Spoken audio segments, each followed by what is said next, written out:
At a large city hospital, the chirping of cicadas filled the campus. Inside a certain hospital room, the sounds of an argument between a young couple could be heard.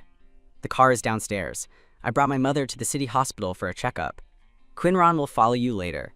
The man argued irritably. On what basis should I raise Chinron? The man continued, pointing his finger and scolding. You've already married into a wealthy family. Can't you even raise your own daughter? The woman refused to back down, quickly retorting. I've already brought Yor into the Lin family. What are you eating that makes you so smart? You still want me to raise another child from my ex-husband? Outside the hospital room, a beautiful girl was leaning against the wall, listening to the conversation inside. Two doctors walked by, saw her, and whispered to each other, Look at that girl over there, so beautiful. She looks like a hot girl. While the girl was enjoying her lollipop, the argument inside the room continued without end. Chin Hansho, my mother helped you raise your daughter for over 10 years. Now my mother is sick and can no longer take care of her. If you don't take care of her, who will? So what? Didn't you want to fight for custody of Yor with me in the first place? Why do you want me to raise Chinran now? If that's the case, then you can give Yor back to me too. The girl felt a headache from listening, irritably took out her lollipop and muttered to herself, So noisy. At this moment, memories from the past gradually appeared before her eyes. That day, seeing her younger sister struggling with the piano, she irritably scolded, You're so annoying. Just a few notes, and you've been practicing all afternoon and still can't get it right?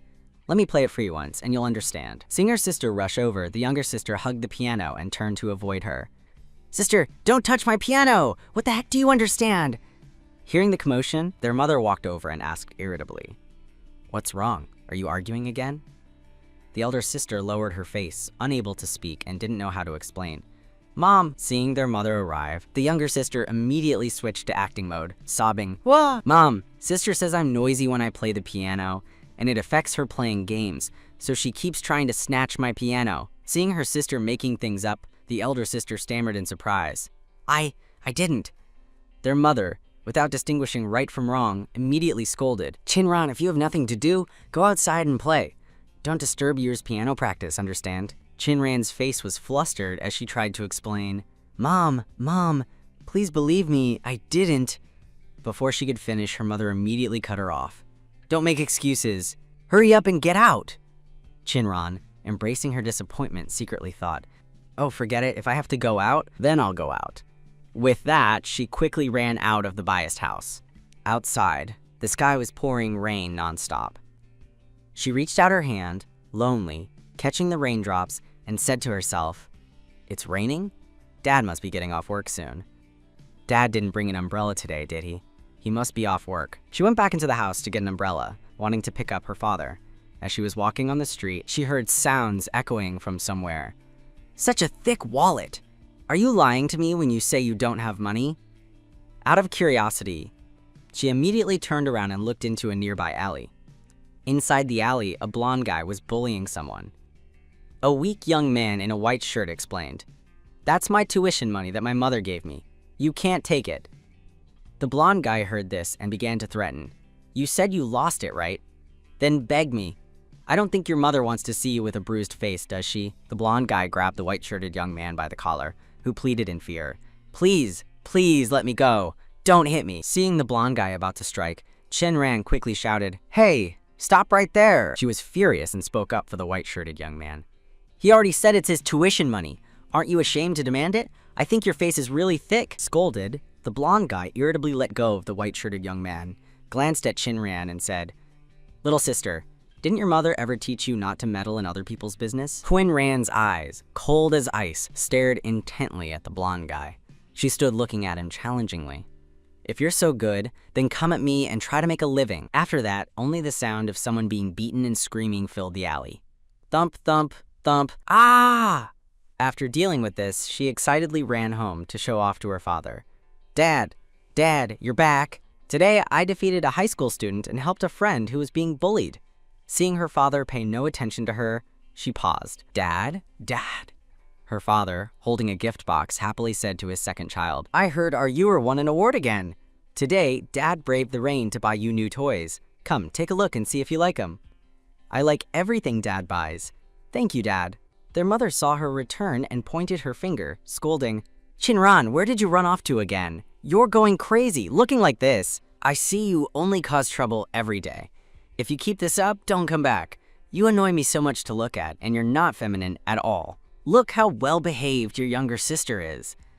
No matter how much her mother scolded her, she remained silent, not arguing a word. Then she turned to complain to her husband, Chin Han-shou. Can't you manage this, daughter? You say you're busy with work every day, but you don't even earn much. Then you should be concerned about managing the children. Ningting, are you trying to argue again? She stood watching, only muttering to herself, Mom and Dad, don't argue anymore. But the argument had reached its peak. Countless harsh words poured into her ears, making her cover them with both hands. If it doesn't work, then let's get a divorce. I'm tired of arguing every day. Divorce then, divorce. But Yor has to come with me. On what basis? I want Yor too. She felt completely superfluous in this family at this moment. Too noisy. Mom and Dad are always like this. Every time they argue, they want a divorce and only want to raise Yor. Am I very superfluous? So Mom and Dad only need Yor, right? While she was in despair, a warm hand rested on her shoulder. She turned her head to look and found that it was her grandmother. She hugged her grandmother, the grievances in her heart overflowing, and burst into tears, embracing her grandmother tightly. Grandma, why? Her grandmother stroked her hair to comfort her. Ran, be good. It's okay now. Can Grandma take you home? The little girl who used to be is now a beautiful young woman. Chinran secretly chuckled at her tragic fate. This is truly a familiar sight, an argument that couldn't be more familiar. It's just that this time, Grandma can't take me home anymore. She looked into the hospital room, eager for the drama. Ningting, if you really ignore Chinran, then don't even think about enjoying your blessings peacefully in the Lin family. Chin Han Shu Yu, what do you mean by that? Hearing this, she understood. It seems the winner and loser are about to be decided. Her father at this moment spoke without reservation. Anyway, I won't take Chinran back. You don't want this matter to be blown up and cause you to lose face, do you? His wife trembled with anger upon hearing this. HMPH. Fine, you're cruel. I'll take both Chinran and my mother. Are you satisfied now? She chewed her lollipop into pieces, then smiled meaningfully. The win and loss are clear. This side has caused more trouble for Mom again. My dear Mom. After the compromise, her mother brought her and her grandmother to Yuncheng. As soon as the mistress of the Lin family arrived, the housekeeper ran out to greet her. Madam, you're back. Ningting didn't get out of the car, but instructed the housekeeper, Aunt Zheng, this is my mother and my eldest daughter, Chinran. Please quickly arrange rooms for them in a little while. For now, I have to go pick up Yor from school. Chinran also quickly got out of the car, then helped her grandmother down. Seeing the car drive away, the housekeeper bowed respectfully and replied, Madam, have a safe trip. The housekeeper followed behind, her face not very friendly as she evaluated Chinran and her grandmother. One look, and you know these two are bumpkins who just came up from the countryside. Seeing the luxurious mansion in front of them, her grandmother subtly praised. This house is beautiful. The old housekeeper walked ahead to lead the way. Elderly lady, Miss Chinran, please follow me. Chinran politely replied, Okay, thank you for the trouble, Aunt Zhang. At this moment, the two were unaware that someone was watching them from upstairs. These two were none other than the head of the Lin family, Lin Qi. Standing beside him was his eldest son, Lin Jingqian. Lin Qi observed while speaking to his son, This Tin Ran, I heard she committed a serious mistake at her old school. She's a notorious big sister there. She barely managed to get into #1 high school. Lin Jingqian, standing beside him, typed on his phone while asking his father, Tin Ran, is she another daughter of Aunt Ning? Dad, let's go. Let's go meet this old lady and Chin Ran together. Yes, Dad. So the father and son went downstairs together. Lin Qi pretended to ask the housekeeper, Aunt Zhang, have the guests arrived? Aunt Zhang was annoyed by the question. Guests? But she quickly understood his meaning and replied, Yes, master. Aunt Zhang secretly thought, the master even considers his mother-in-law a guest? Aunt Zhang quickly introduced them. This is Master Lin Qi and young Master Lin Jingqian. Hearing the introduction, her grandmother forced a polite smile and replied, You've gone to a lot of trouble. Sinran's gaze did not leave this man. She secretly appraised him. So this is mother's current husband? Lin Jingqian also looked towards Chinran at this moment. Is she the big sister Chinran? Lin Qi smiled very amiably. Elderly lady, you must be tired from the journey. Why don't you sit down and have some tea? He said, holding a teacup and continuing. Ning Ting has told me about Chinran. Don't worry, I'll arrange her schooling. I've caused you trouble, Uncle Lin. As for school, there's no need for Uncle. Chinran hadn't finished speaking when Aunt Zhang's voice rang out. Madam, young mistress, you're back. Aunt Zhang, if dinner is ready, serve it. You're as hungry. Ting Yu handed her school bag to Aunt Zhang and asked, Are my sister and grandmother here? Yes, they're in the study, drinking tea with the master and young master. This girl was Chinran's biological younger sister, Qin Yu. Brother, you're back too? That's great. Qin Yu subtly calculated, Brother Jinqian rarely comes home. Today, I must try my best to perform well. So Qin Yu put on a very joyful expression, ran over, and enthusiastically called out, Brother, you're back? Lin Jinqian also happily stood up. My sister Yur is back from school? Qin Yu acted very intimately, running over and embracing his arm, cooing, You're usually so busy. Why do you have time to come home today? Coincidentally, I have a project here. Lin Jinqian indulged her and asked, Why are you back so late, little sister Yur? I had to practice new pieces for a performance at the school meeting. Although it was tough, I'm very happy. Lin Qi also praised her with satisfaction. Yur's piano playing is getting better and better. If you need anything, just tell Dad. Qin Yu put on the appearance of a well-behaved and understanding daughter, her eyes sparkling as she replied, Yes, thank you, Dad. It was only then that Qin Yu pretended to notice Qinran's presence and opened her mouth to call out, Oh, sister, you're Qinran. With an emotionless face, Qinran sat on the chair, arms crossed, looking at her younger sister whom she hadn't seen in many years. Qin Yu put on a sweet smiling face and said, It's so good to see you again, sister. Welcome to the Lin family. Then she said in a very suggestive tone, From now on, we must live well together, just like before, okay, sister? Hearing this, Qinran's cold face darkened. She muttered to herself, Long time no see, Qin Yu. That night, Qinran tossed and turned, unable to sleep. I'm insomniac again, and I'm remembering unpleasant things from before. It's truly annoying. Every word Qin Yu had spoken back then always echoed in her ears. Dad, sister seems to really hate me. Did I do something wrong? Oh, I'll go outside and play. When sister plays games, she usually doesn't like me around. Mom, I think I made sister angry again. Qinran irritably sat up, holding her head and muttering, It was truly a happy coexistence before. Haha. She looked at the bottle of medicine on her bedside table and thought to herself, The tranquilizers will run out tomorrow. I need to find somewhere to get new medicine. Early the next morning, as Chenran walked down the stairs, she saw Lin Qi's feigned apologetic expression. Little Ran, I'm very sorry. I couldn't arrange for you to get into number 1 high school. So today, I'll go inquire at other schools. You just wait at home. Ningting looked at her eldest daughter with dissatisfaction and spoke, Before, Yuda got into number 1 high school on her own merits. We basically didn't need to trouble ourselves so much. Hearing her name mentioned, Qin Yu eagerly showed off. That's right! Number 1, high school is the best high school in Yuncheng. Not just anyone can get in. I worked very hard to get in back then. Principal Xu of number 1 high school also has an extraordinary background. Students who can get into number 1 high school don't just need good grades. They also need to have... Feeling that these three were talking too much, Qinran cut them off and took an envelope from her bag. She replied, haughtily, Actually, if it's number 1 high school, I have a letter of recommendation from the principal right here. Her mother heard this and angrily yelled, That's enough. You really lie without batting an eye. If you're not ashamed of losing face, I am. Qin Yu pretended to advise her mother, Mom, don't be angry. What if the number 1 high school sister is talking about isn't the same school as mine? Her mother was still furious, scolding Qinran without knowing right from wrong. If you've come to the Lin family, you must fix your old bad habits, understand?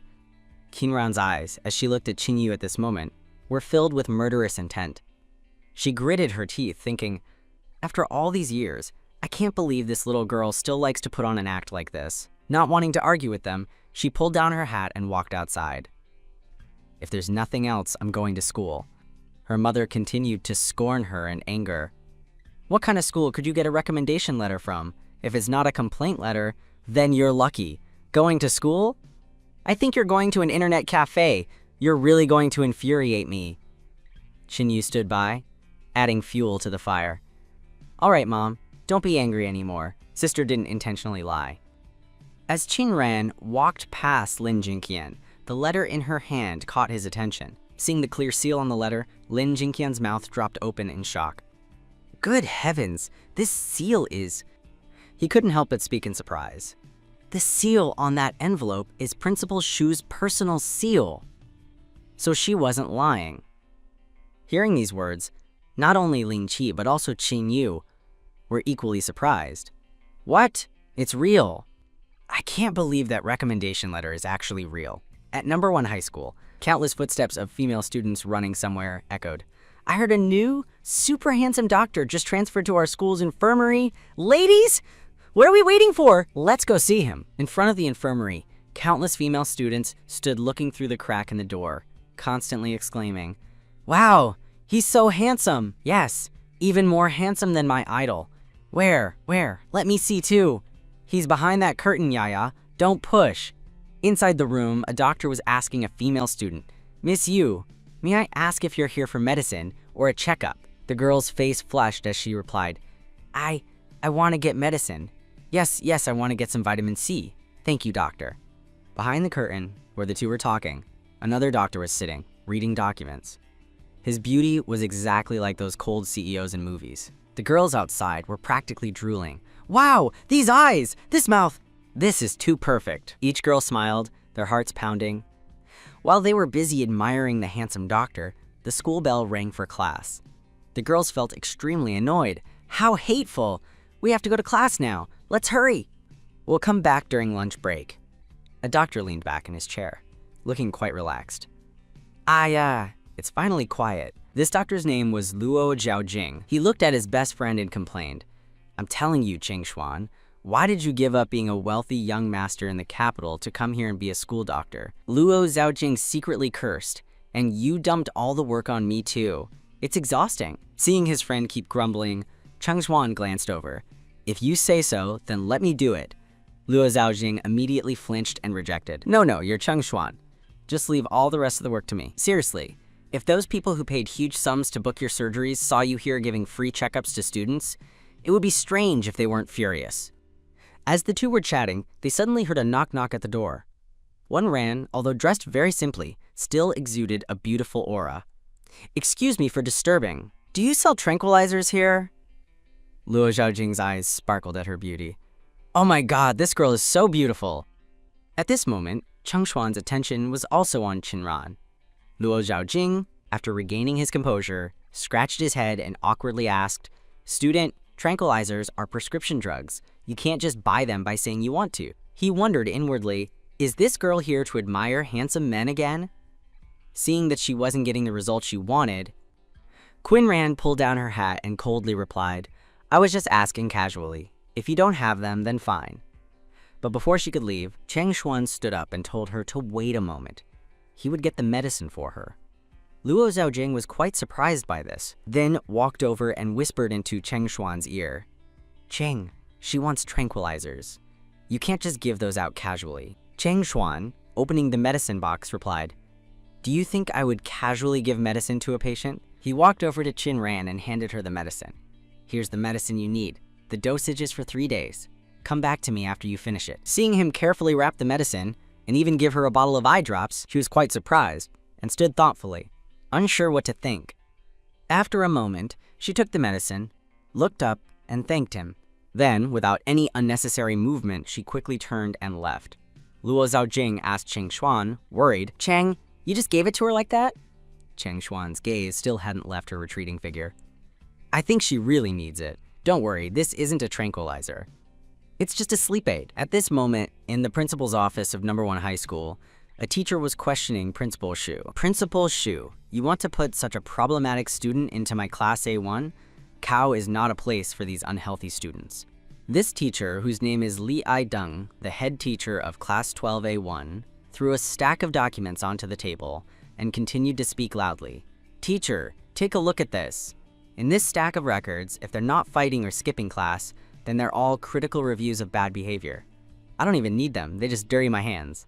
Teacher Gao Yang, the head teacher of class 12A9, standing nearby, heard this and unhappily retorted, "Teacher Lee, we are teachers, so we absolutely should not be so picky about students." That teacher, relying on the fact that she taught an elite class, spoke with a hint of contempt.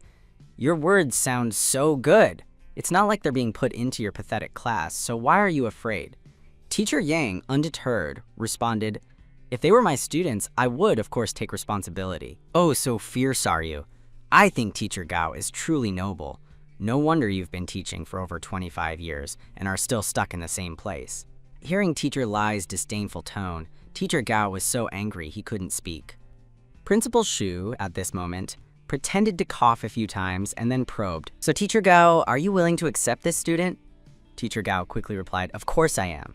Hearing this, Teacher Lee pushed the stack of documents towards Teacher Gao. "That's great then. I'll head back to my class now. We still have a test going on." When Teacher Lee had walked a good distance away, Principal Shu said to Teacher Gao, "All right, Teacher Gao, quickly come and look at this. Teacher Gao, take a look at this student's Math Olympiad test paper." "Oh?" Hearing the principal, Teacher Gao picked up the test paper to look. But as soon as he saw it, he broke out in a cold sweat. Then he excitedly replied, "I think this test paper is done exceptionally well. It can't be from a student in our school, can it? Otherwise, I would have recognized it. What a pity." The principal heard this and smiled widely, thinking to himself, "A pity? This student wasn't our student before, but she will be now. Heh, heh." Back to Chin Ran, she was currently walking in the hallway, looking at the eye drops in her hand and sighing endlessly. These eye drops are truly effective. Just one drop and it already has an effect, reducing the blood vessels. At this moment, she felt that Cheng Xuan was a bit familiar. That school doctor, I think I've met him somewhere before. It turned out that he was the person she met at the hospital where her grandma was being treated before. At that time, she had no idea that his eyes had taken in her every move, especially her action of biting the lollipop in her hand, along with the murderous aura radiating from her face, which he still remembered vividly. "Oh, it seems this isn't a harmless, cute little white rabbit." After inquiring about her family information, he ran straight to Yancheng. This matter still made him unable to believe why he made such a decision. "I really was impulsive, just running to Yancheng." However, her state truly makes people notice. In class 12A9, Teacher Zhao entered the classroom and spoke. "Everyone, please be quiet for a moment. I want to make an announcement. Today we have a new transfer student." Hearing this, the students buzzed with chatter. "Oh, a new student? It must be the older sister of the hot girl Qin Yu, right? She actually got placed in our class. She must have gotten help from Uncle Lin." Hearing his friends say this, Xu Xiaoguang, wearing glasses, coldly replied, "I don't know, and I'm not interested." His friend then teased him. "Oh, so fierce are you? But why do I feel like you're not interested in anyone except Qin Yu?" Xu Xiaoguang heard this, and his face turned red. At this moment, two male students in front also turned around to gossip. "But I heard that Qin Yu's older sister in Ninhai Village once got into a fight, leading to her dropping out and being held back. I don't know how she got into our #1 high school." "What? Ninhai Village? That's the key poverty alleviation village in our province. So she's not some rural delinquent who came to the city?" Then, all four young men imagined Chin Ran's appearance as a plump girl with countless freckles on her face. Thinking of this image, all four couldn't help but want to vomit. Xu Xiaoguang saw his friends talking nonsense and stood up. "This place is so boring. I'm leaving." "Hey, where are you going?" "Xin Yu is currently practicing violin in the auditorium, so I want to go check it out." As Xu Xiaoguang walked out the classroom door, it coincidentally happened that Chin Ran walked into the classroom. As soon as she entered the classroom suddenly fell silent. Not a sound was heard. Seeing this, she proactively looked up and introduced herself. "Hello everyone, my name is Chin Ran. It's nice to meet you all." Seeing that no one in the class said anything, Teacher Gao forced a smile and pointed to an empty desk next to Lin Si Ran. "There's an empty seat, Chin Ran. Go sit there." "Okay, thank you, teacher." But as she walked, the entire class was overwhelmed by her beauty.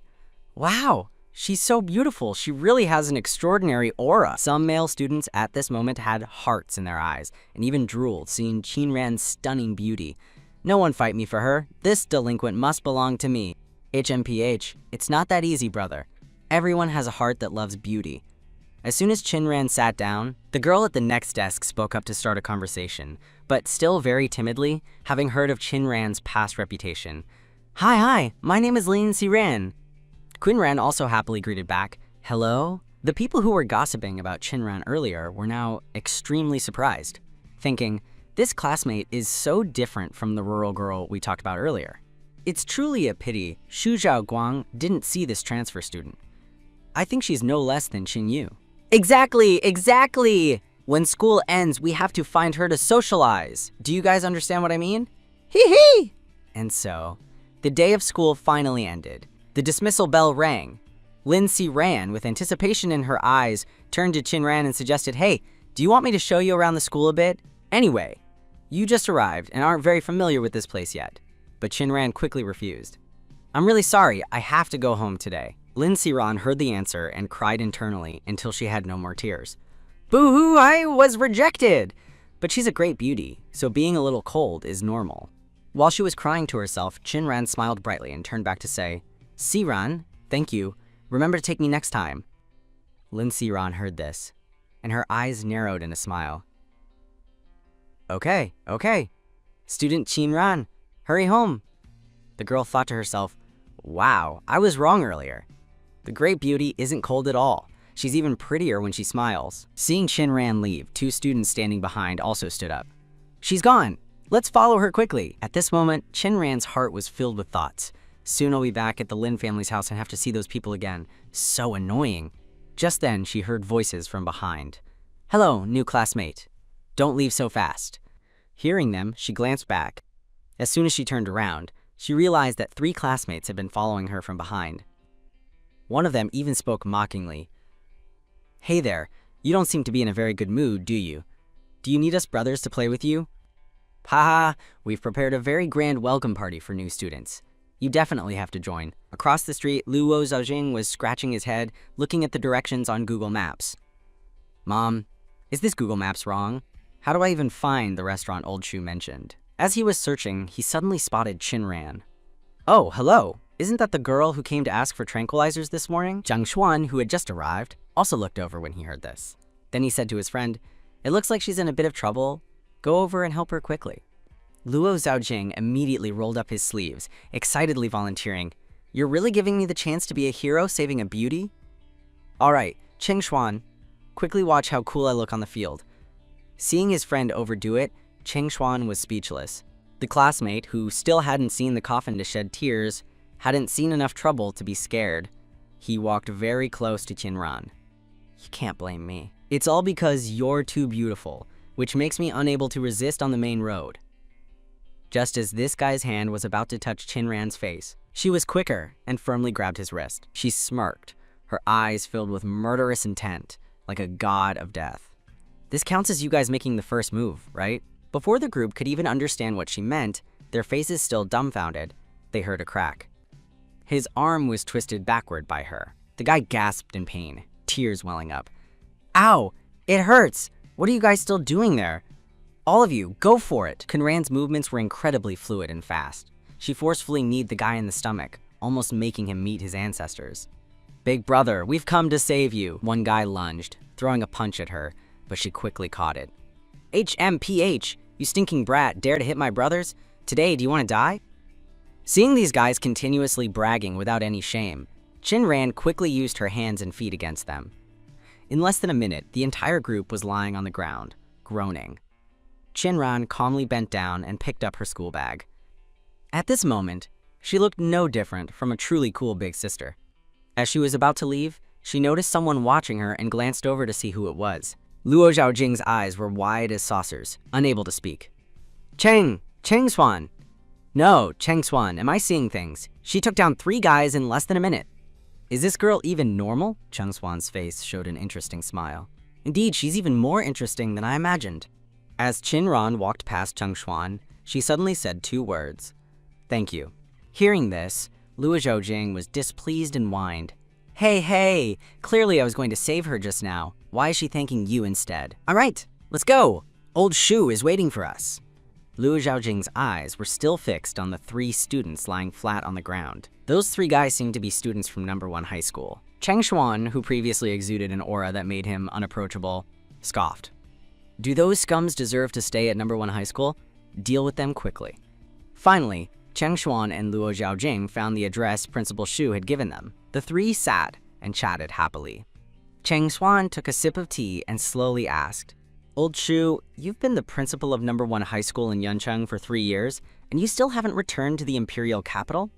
Why do you suddenly want to resign and go back?" Principal Shu replied with a satisfied smile, "I've finally found a successor, and it wasn't easy waiting for that person." Luo Xiaojing stood up in surprise and asked eagerly, "Who is it?" In response, Principal Shu just shook his head and gave a bitter smile, but that person doesn't want to succeed. In his mind, an image of Qinran's overwhelming aura appeared, the person he greatly hoped would succeed him in this position. He said with some certainty, taking a sip of tea, "But I believe that person will agree. So I have to go back to the imperial capital first to prepare." Luo Xiaojing felt that someone would refuse such a high position and turned to his friend, brimming with curiosity. "Cheng Xuan, someone doesn't even want to be the heir of the Shu family. Tell me, what kind of background does this person have? Cheng Xuan, say something. Aren't you curious?" Despite his friend's incessant chatter, Cheng Xuan remained silent, enjoying his tea. At the music building of number 1 high school in Yuncheng, Qinran wandered around and, for some reason, ended up here. She gently pushed the door open and saw a violin neatly placed on the table. She felt an urge to pick it up, her eyes seeming to see a friend. Then, she slowly immersed herself in the music, enjoying the piece she brought to life. Meanwhile, her deskmate was telling Xu Jiaoguang about Qinran. "Brother Xu, it's a real pity you didn't see that transfer student. She's really beautiful." Xu Jiaoguang, in a hurry, cut him off. "Stop talking so much! Hurry up! I'm rushing to bring milk tea to Qingyu." Suddenly, Xu Jiaoguang heard a melodious violin sound coming from Qinran's room, which made him stop this music. But then, thinking of something, Xu Jiaoguang quickly ran towards the source of the music. His friend saw this and shouted, bewildered, Brother Xu, what's the rush?" "The person playing the violin isn't running away." The young man sighed, shaking his head in annoyance. "That guy's violin obsession has relapsed again. It's just because Qingyu also knows how to play the violin. Otherwise, she wouldn't be worthy of our young master Xu." Xu Jiaoguang, with astonishing speed, flew towards the music room. Although he was running, he also took the opportunity to analyze the situation. "This is a piece of music I've never heard before. The rhythm changes, the breaks, such high-level and top-notch techniques. Before, I only heard this at concerts by masters in the imperial capital." In the room, Qinran was still immersed in the emotions of the music. More important than technique is the overflowing emotion that strikes directly at the soul. "This melody almost swallowed me. This melody not only has loneliness, but also intertwines with passion. Could there truly be such contradictory people in the world?" When Xu Jiaoguang slammed the door open, the space became silent. No more music could be heard. But unfortunately, all Xu Jiaoguang saw was an empty room. His friend also caught up, panting and asking, "Brother Xu, where is she? Did she really run away? She didn't jump from the 2nd floor, did she?" Xu Jiaoguang's face was filled with disappointment and regret. "Forget it, let's go. Is there anyone else in the school who can play the violin besides Qingyu?" After jumping down from the floor, Qinran sat on the ground. "How dangerous! Almost got caught." She stood up and stretched, feeling energized. "Excellent. Playing the violin for a while really improves my mood. It seems I still need to find more opportunities to play the violin in the future to calm my mood." But why did she feel like she had forgotten something? Oh, never mind, it's not that important. As soon as she sat down in her seat, her deskmate turned to her with sparkling eyes. "Student Trun Ran, the math homework that teacher gave us yesterday is due today. I wonder if you finished it." It was only then that Qinran realized where that feeling of forgetting something had come from. "I knew I had forgotten something. It turns out it was this." She asked her deskmate with a charming smile. "Can I not turn it in?" Lin Xiran looked troubled, not knowing how to answer. This. Qinran didn't want to make Xiran uncomfortable, so she quickly took out the problem set and started solving it. Lin Xiran glanced over, secretly thinking, so she's left-handed? Very quickly, Qinran handed the paper to Xiran. "Here, turn this in for me. My grades aren't good. I hope you'll be lenient with me." Xiran, besides being bewildered, could only reply with a single word, "Okay." Then Lin Xiran smiled and pointed to herself. "I'm the class academic representative. If you have any difficulties in the future, you can find me." Qinran's eyes focused on the embroidery on Lin Xiran's shirt, making Xiran blush in embarrassment. "Huh? This pattern. Do you like Yan Shi?" Seeing someone with a shared interest. Lin Xiran's eyes brightened. "Oh my god," she asked hastily. "Beautiful." So you're also a fan of Yan Shi? Have you heard his new album?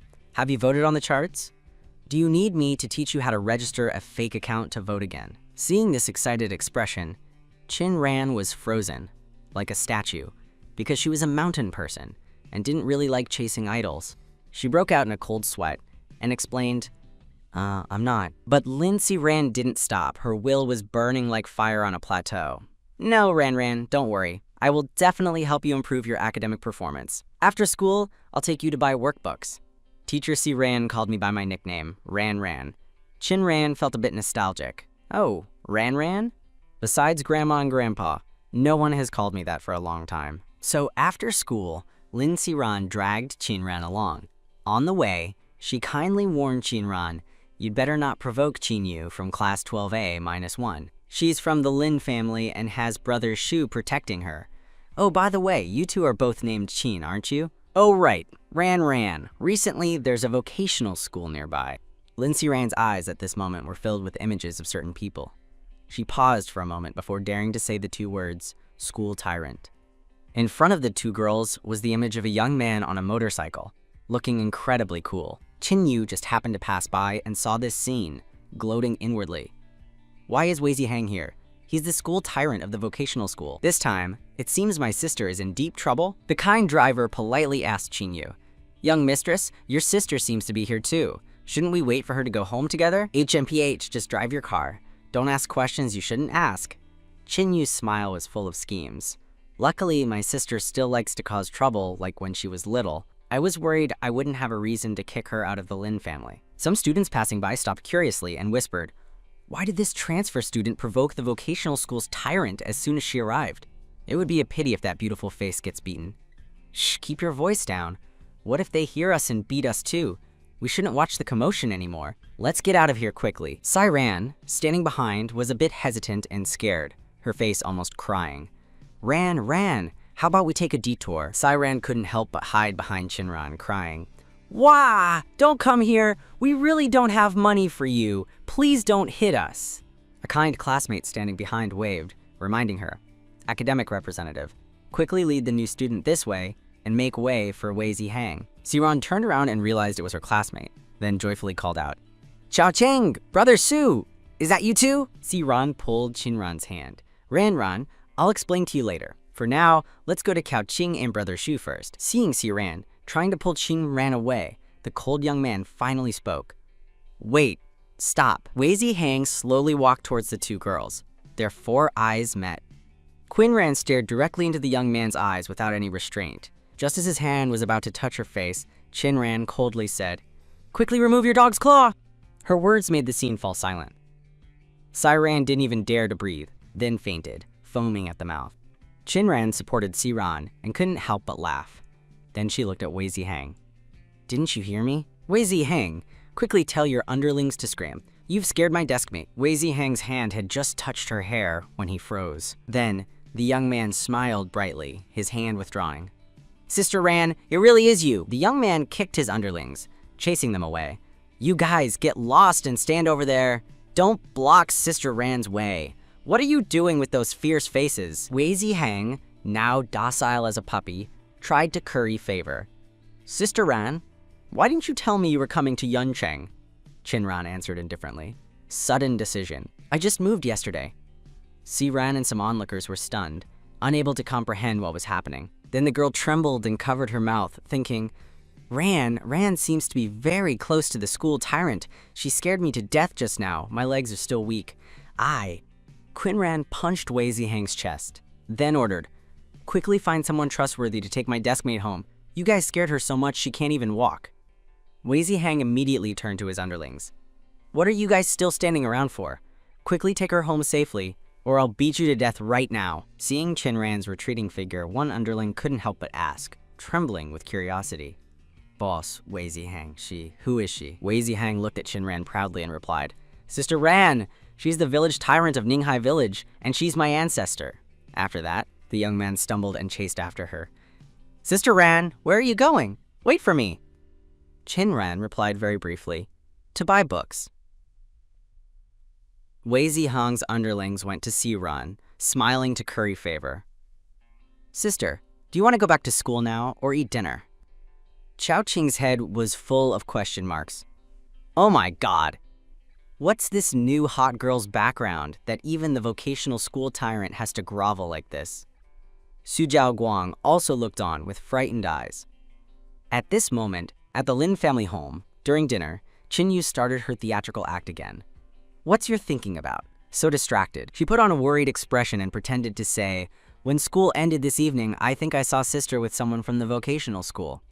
Ningting's hands, holding chopsticks, suddenly gripped them tighter. What? Vocational school? Didn't she go to #1 high school? Qin Yu continued her act with a pitiful and understanding expression. I heard that sister fought with someone from the vocational school at noon. Maybe that's why those people came looking for her tonight. Mom, I'm a little worried about sister. Ningting angrily slammed her chopsticks onto the table. What are you worried about? My daughter being with those scums from the vocational school, aren't they birds of a feather? Why did I give birth to such a shameful daughter? Just then, the door clicked open. Making the three look over, Qin Ran held a bag of notebooks in her hand and haughtily replied, Everyone's eating? I came back to get some things. I'll leave as soon as I'm done. Without waiting for anyone to reply, she indifferently walked upstairs. Ningting suppressed her anger and stood up. Eat your dinner. I'll go up and see. As soon as she entered the room, she switched to scolding mode.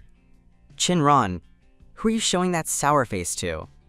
I decorated your room beautifully and bought you so many clothes and handbags, and you're still not satisfied?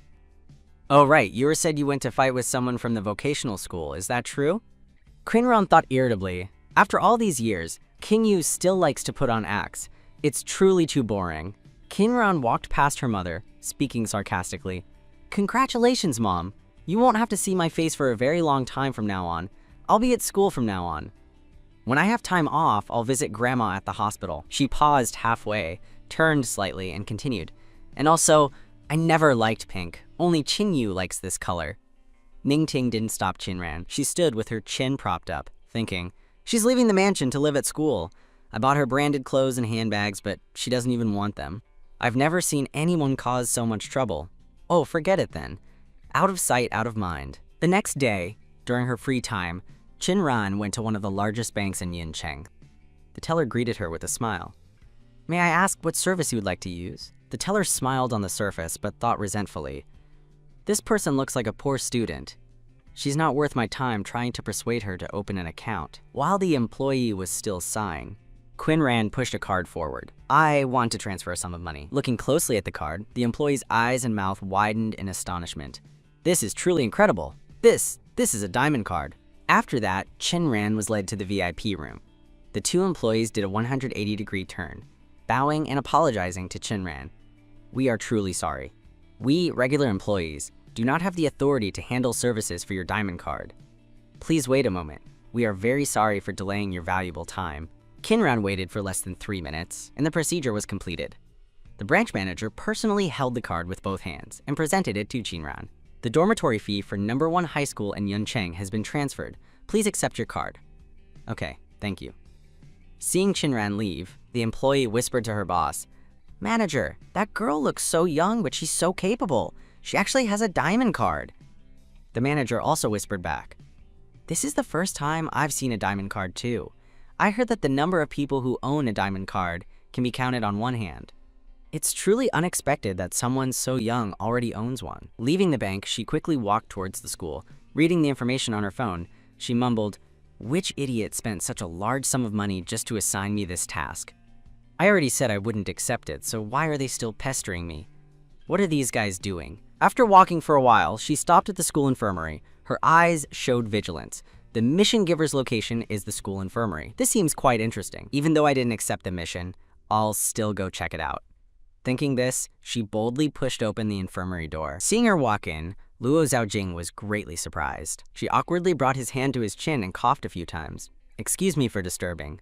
Do you recruit part-time PAs here? Luo Zhaojing's face went blank when he heard her question. He didn't understand what she was saying and asked again. You came to the school infirmary this late for this? On this side, her face was covered in a cold sweat, as she pretended to say, I'm short on money.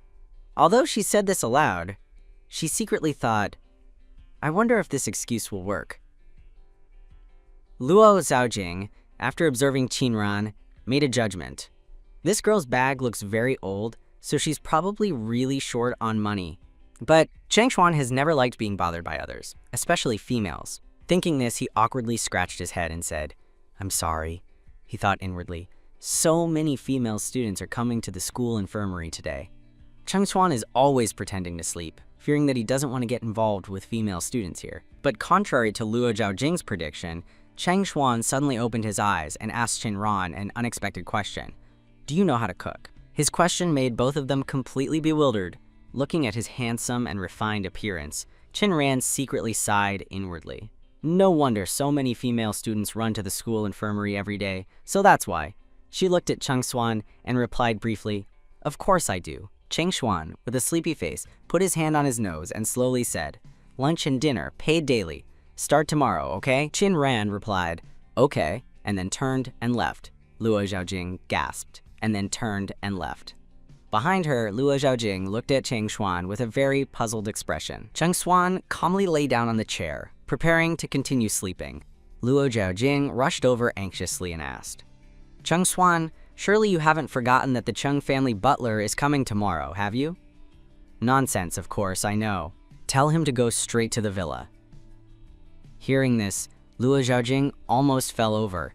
How strange. This person always has the temperament of a young master who isn't used to strangers taking care of him. The next day, as soon as she arrived in class, Siran turned to her and asked, Ran, you're back?" Lin Siran, although writing, kept her eyes fixed on Qinran. Seeing this, Qinran asked directly, "Why do you keep looking at me? Is there something on my face?" Siran flustered, No.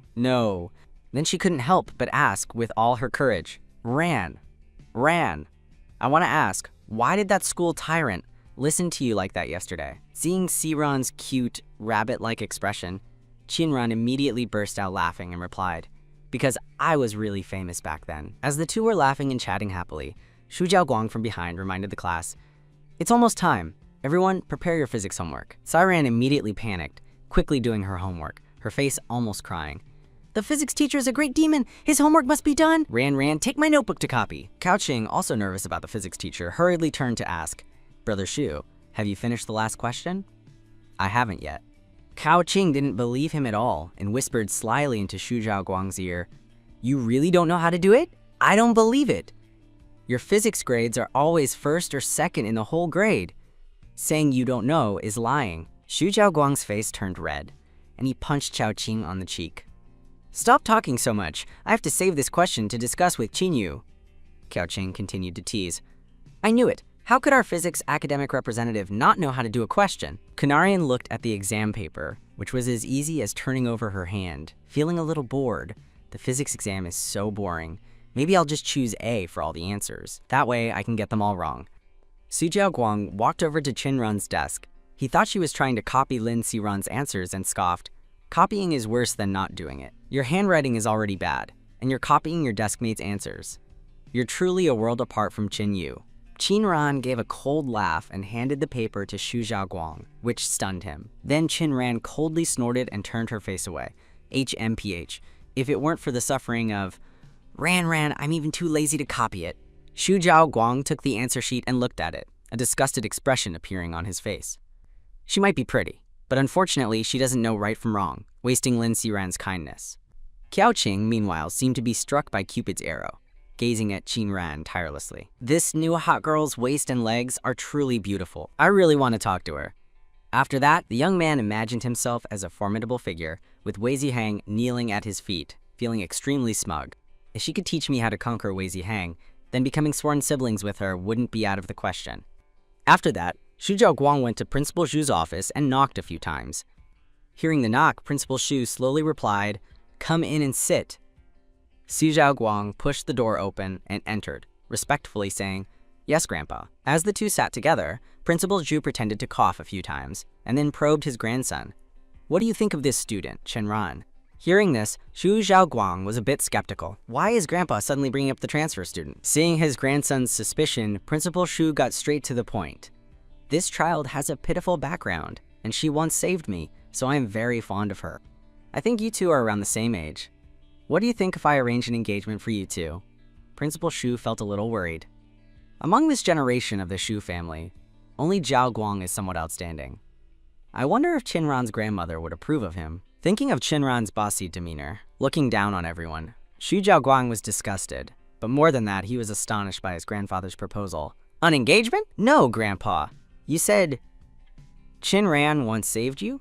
How is that possible? Grandpa's vision has always been very high. Even if Qinran once saved Grandpa, why would Grandpa approve of an uneducated person who also frequently gets into fights? Xu Zhaoguang impatiently blamed everything on Qinran. 80% chance that Qinran actively requested to marry into the Xu family to climb up the social ladder. Principal Xu looked at his grandson and began to recount. When I went to Ninghai village to help with poverty alleviation, I encountered some trouble, and that girl helped me resolve everything. Xu Zhaoguang disagreed with this engagement and immediately refused. Besides, his mind was always filled with images of Qin Yu, so how could he possibly agree? Grandpa, even though Qinran once saved you, the Xu family can compensate her in other ways. Even if you want an engagement, there are many people in the Qin family who are far more outstanding than her. Qin Yu from class 12A1 is her younger sister. She's very good at studying, especially in physics. She's also beautiful and she plays the violin very well, Grandpa. Principal Xu listened to his grandson and fell into deep thought. Beautiful appearance, plays the violin very well. Isn't that Qinran? Principal Xu saw that his grandson didn't agree and didn't intend to force him. He adjusted his glasses and said, "It's all right. I just didn't think it through. You can go back to class. When you go back, you can slowly think about what I said." As Xu Zhaoguang was about to leave, Principal Xu remembered something and asked, "Oh, right, I forgot to ask earlier. I heard you had a conflict with a classmate named Wei Zihang. He's not a student from number 1 high school, but from the vocational school. He likes to cause trouble. Before, he even snuck into our school to watch a cultural performance. After watching, he even said Xinyu's violin playing was unpleasant. He said he had heard violin playing that was 10,000 times better, which made you two get into a big argument with him." Principal Xu understood the situation after smiling and waving his hand at his grandson. "Oh, so that's how it is. It's good that there isn't a big conflict. All right, you can go back to class." Watching his grandson's back as he left, Principal Xu thought, "You two are about to become classmates." However, he didn't lie to you. There truly is someone who plays the violin 10,000 times better than Chen Yu. The next day, Cheng Xuan drove his car to pick up Qinran as arranged. Yes, sitting in the car, he continuously instructed, "Let me take you to familiarize yourself with the route first. From now on, you'll go to the restaurant every day to pick up ingredients. Oh, right, when we get back later, try cooking some supper for me and see if it's okay." Qinran smiled mischievously and said, "What if it doesn't suit your taste? If you regret it and fire me, that would be a breach of contract, wouldn't it?" Zhang Xuan glanced at her with an amused look, then replied meaningfully, "Then you should try your best to show me." Ningting, in a very luxurious evening gown, stepped out of the car, thinking, today, the youngest aunt of the Lin family rarely returns from the imperial capital. Lin Qi had already arranged to meet at this private hotel half a month ago. I can't let him lose face. While Qinran was waiting for the food delivery person, she went outside to get some fresh air. Coincidentally, her mother saw her. "Qinran? Why is she here? Shouldn't she be in the school dormitory at this time?" Her mother seemed worried, looking left and right to see if anyone was watching her. "Lin Wan already looks down on me because I'm poor. I absolutely cannot let her see this damn girl." Seeing no one, Ningting quickly shouted, "Qinran, why are you here?" Qinran didn't even turn her head, just replied indifferently, "I have business." Seeing her daughter's disrespectful attitude, her mother angrily scolded her again. "Go back to school immediately and stop socializing with those worthless people outside." Although Cheng Xuan was sitting in the car talking on the phone, he glanced out the car window when he heard the commotion. The food delivery person arrived with the vegetables and fruits. He looked at Qinran and gently but firmly said, "Qinran, let's go." So Qinran quickly got into the car and he immediately stepped on the gas and drove off, leaving Ningting furious, not forgetting to yell after them, "Yor will be in the imperial capital very soon. If you dare to delay her big plans, don't blame me for being impolite, understood?" HMPH, HMPH. You damn brat, you're so good. You dare to act tough with me. Suddenly she remembered Cheng Xuan's appearance. However, that man's appearance and aura were both out of this world. How could a small fry like Qinran know someone like that? But very quickly she changed her attitude. But his car's very ordinary, not like someone overly rich. Suddenly, a car stopped next to her, startling her. When she realized whose car it was, she knew she was in trouble. This seems to be Lin Wan's car. A charismatic young woman in a very elegant and noble cheongsam stepped out of the car. Sister, what are you doing here? Why aren't you going inside? Lin Wan glanced briefly at Ningting. HMPH. This outfit and bag are long outdated in the imperial capital, and this country bumpkin, Ningting, still treats them like treasures? It truly is trying to act rich. Ningting sighed in relief.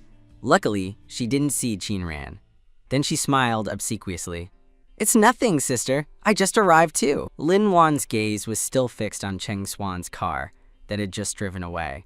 Why does the style of that car that just left look a bit familiar? Could there also be such high-end, custom-made cars in Yuncheng? Yes. After that, Ningting solicitously and warmly flattered her. You must be tired from your journey. Later, I'll ask Yor to play a relaxing piece for you, okay? That's fine. I heard my brother say Yurie's playing technique has improved. I'll make a note to help with the matter of studying under a master in the imperial capital. Ningting beamed with joy. Then thank you so much, sister. In the car, Cheng Xuan casually asked, was that person just now your relative? Why? You don't look very similar, and her clothes and cars seem quite nice. Qinran glanced at him, speaking meaningfully. I think your car is quite nice too. She secretly thought, just the sound system in his car is probably enough to buy 10 of Ningting's cars. Oh, you're laughing. He laughed and changed the subject. Are you playing a game? What game is it? He looked very much like someone who didn't know about these electronic games. So she said indifferently, even if I told you, you wouldn't know, so why ask? Oh, really? He felt a bit nostalgic. Games. It really has been a few years. After eating at the restaurant, Lin Wan followed her elder brother home to rest. Lin Qi smiled and asked his sister, You've been in the imperial capital for a long time.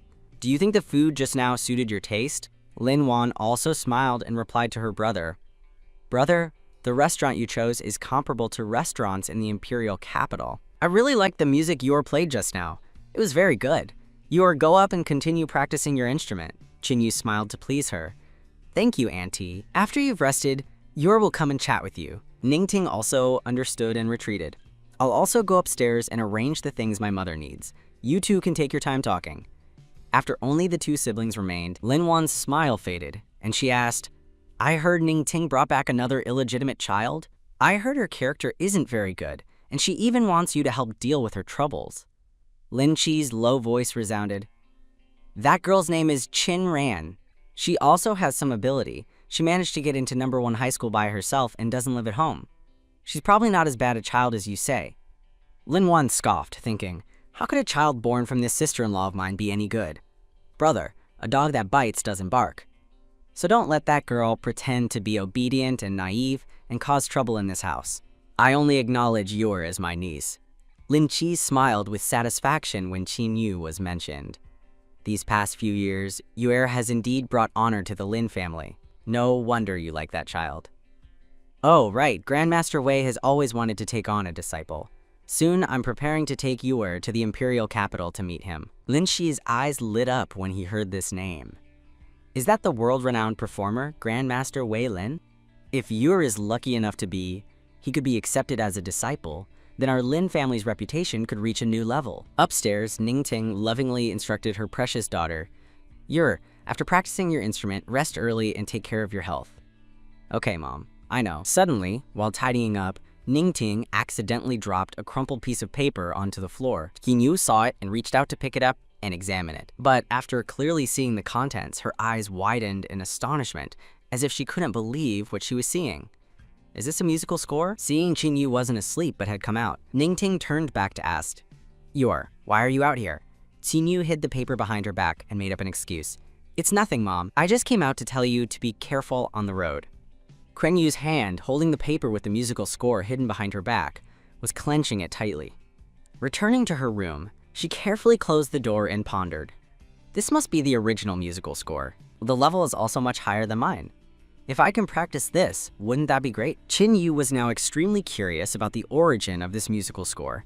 Whose musical score is this, after all? The handwriting doesn't look much like Qinran's, not to mention she doesn't even know how to play the violin. After that, Qinyu made a decision. As long as I keep this musical score hidden, it will become my secret. Starting tomorrow, I just need to practice this piece. True to her word, Chinyu quickly took out the safe key and hid the newly found musical score inside. The scene shifts to Chinran. She was quite busy in the kitchen. I never thought cooking would be this exhausting. Luo Zhaojing, having eaten, cheered joyfully. Wow, these dishes are too delicious. They really taste like home-cooked meals. Cheng Xuan, sitting next to him, had a dark expression, almost wanting to kick his friend out. HMPH. Eating also can't shut your mouth. Qinran, with disheveled hair, thought in alarm. All my dreams last night were filled with Luo Zhaojing's noisy voice. I can't believe Cheng Xuan can actually tolerate him. Hearing her phone notify her of a new message, Chinran quickly picked it up to check, but as soon as she saw the content, she flared up. Is this guy, this scoundrel, crazy? He actually increased the price 5-fold, forcing me to accept the order. I said I wouldn't accept it, so why is he so annoying?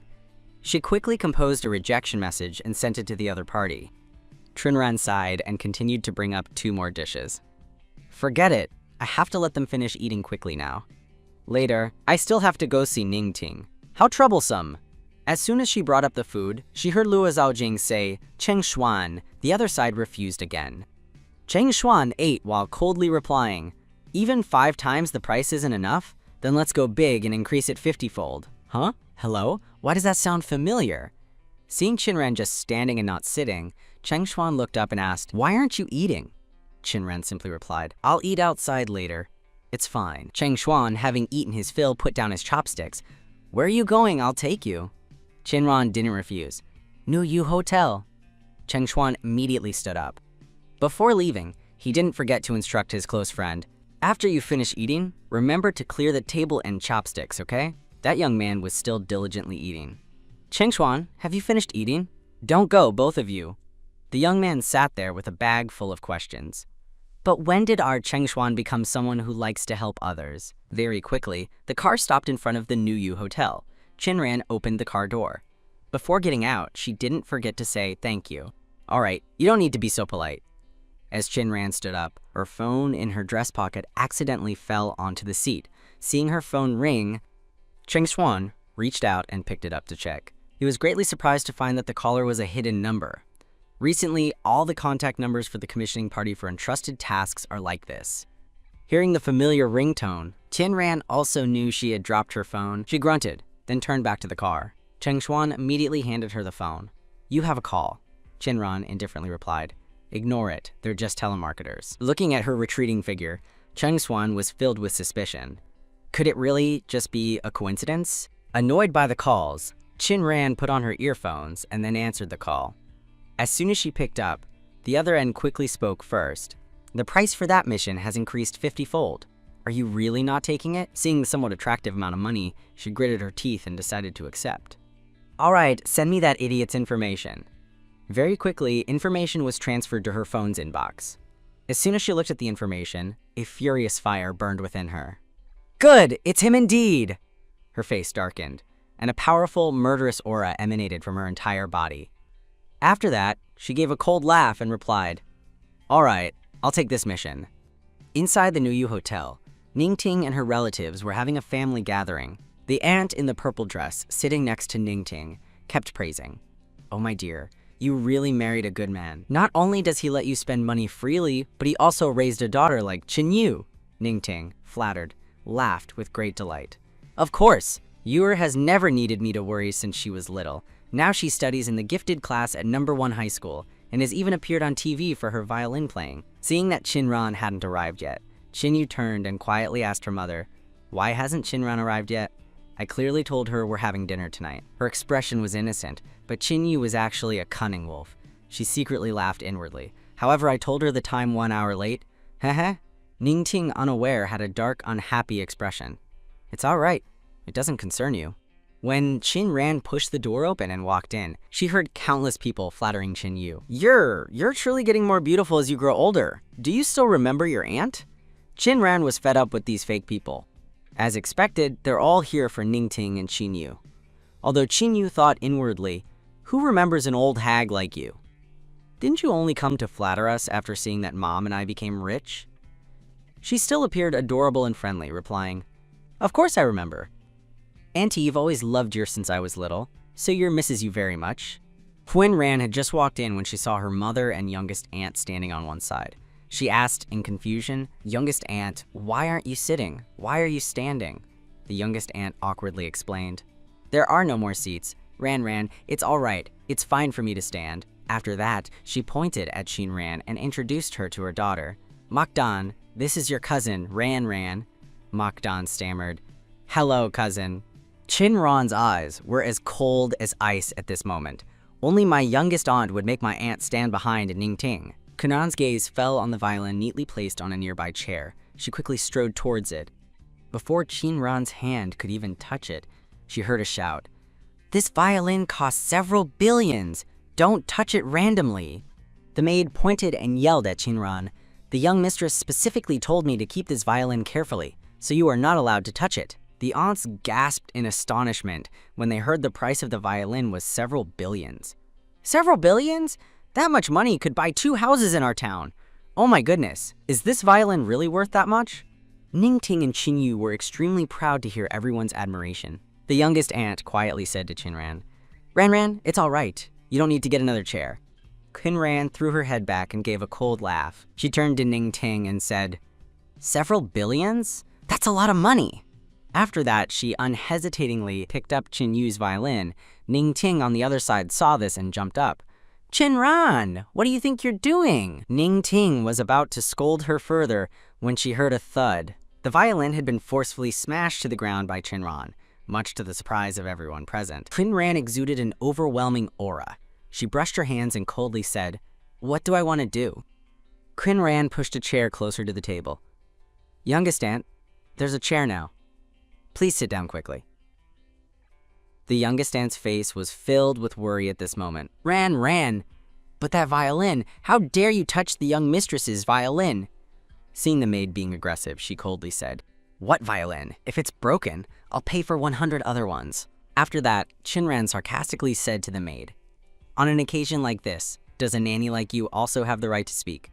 After Chin Ran very coolly smashed Chin Yu's violin to the ground, the atmosphere suddenly fell silent. Everyone was scared speechless. Chin Ran, with an expressionless face, turned to her aunt and said, "Youngest aunt and Mokdan are both hungry, right?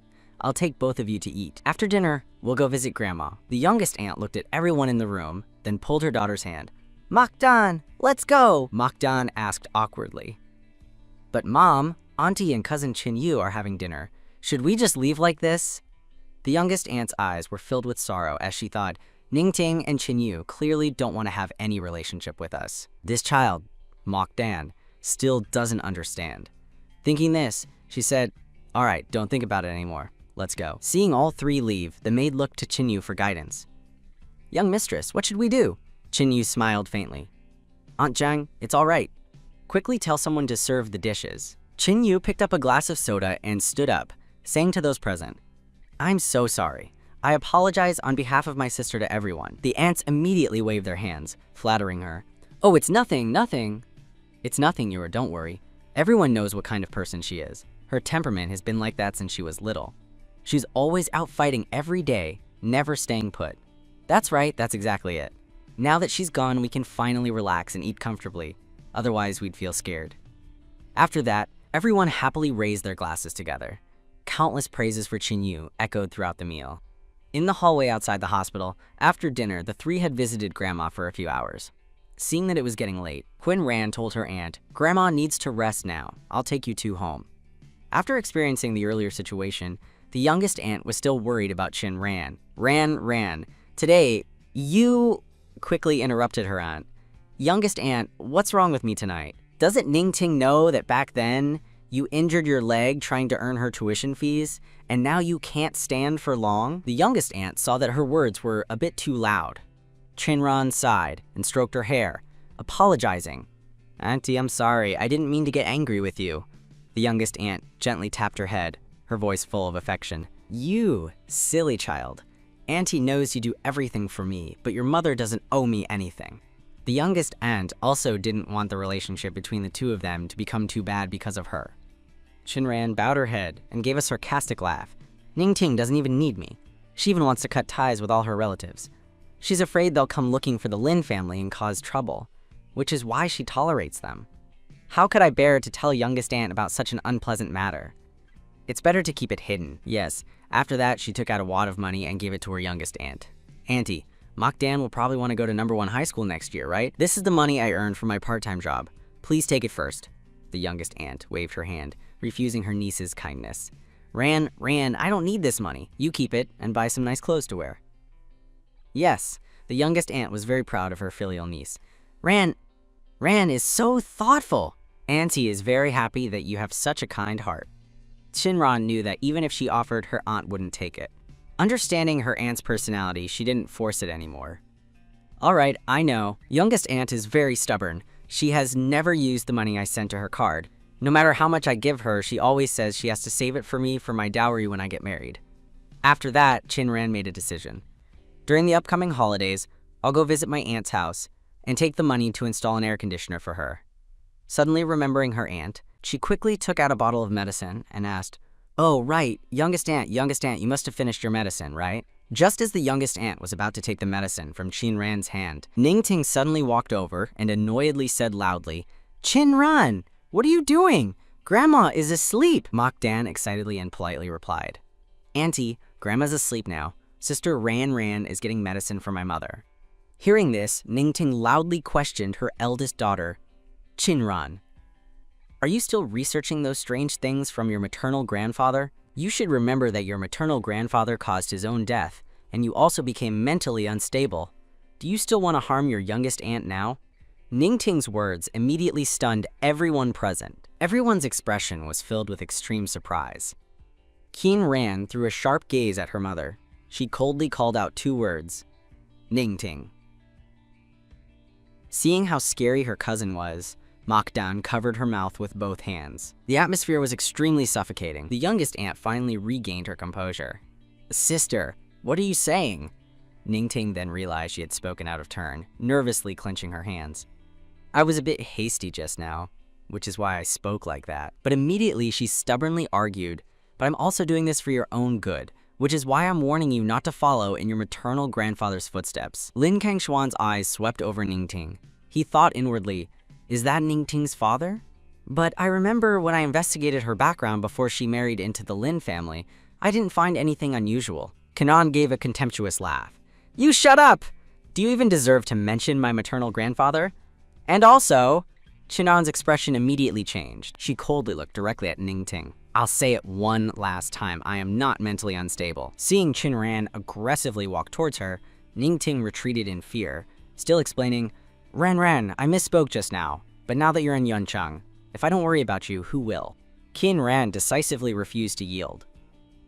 "Don't call me Ran. You and I are not close. I don't need you to worry about me, because you're not worthy." Qin Ran walked past Ningting, not forgetting to leave a cold remark. "From now on, whatever I do has nothing to do with you. I hope you remember that. Also, the medicine I gave youngest aunt is from a national invested laboratory." Lin Kangshuan was quite surprised to hear this. She can get experimental medicine from a laboratory? Even the aristocratic family in the imperial capital, her youngest aunt's husband's family, doesn't have this ability. Chinran didn't even look at Lin Kangshuan. She just walked past him as if he were invisible. "Youngest aunt, let's go. I'll take you and Mock Dan home." Lin Kangshuan's eyes remained fixed on Chinran. Her aura seemed to greatly attract him. He felt that Chinran hadn't changed at all compared to their first meeting. She was still just as cold. Lin Kangshuan also made an excuse to leave. "Auntie Ning, I shouldn't interfere in your family matters, but what you said just now was truly too much. I still have things to do, so I'll be leaving first." Ningting eagerly wanted to explain, "Sister," but Lin Kangshuan quickly left. He quickly chased after Chinran. "Let me take the 3 of you home, as an apology on behalf of Auntie Ning." Qin Ran didn't turn her head. She decisively refused.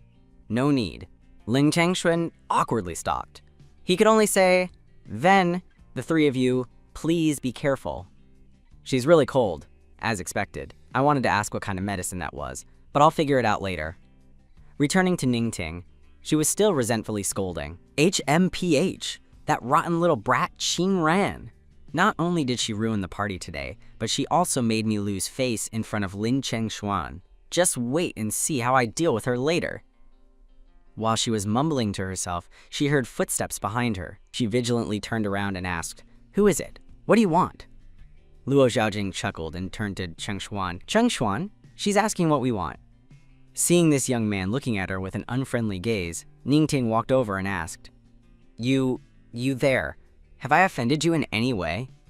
Cheng Xuan held a scalpel in his hand, his face looking extremely cold. Who did you just call mentally unstable? Are you Qin Ren's friend? It was only then that she remembered Cheng Xuan, whom she had met at the entrance of the private restaurant before, along with this person in a white lab coat who looked quite intimidating. Ningting laughed, then spoke contemptuously. I've told her for a long time to stop associating with random, worthless people, but she wouldn't listen. This is a VIP ward. You guys shouldn't disturb my visit to the patient. Ha ha ha! Worthless people? Did I hear that correctly? Cheng Xuan, is she talking about you or me? Go apologize to her. She's being taught a lesson by an outsider. Ningting pointed at Cheng Xuan, her chest heaving with anger.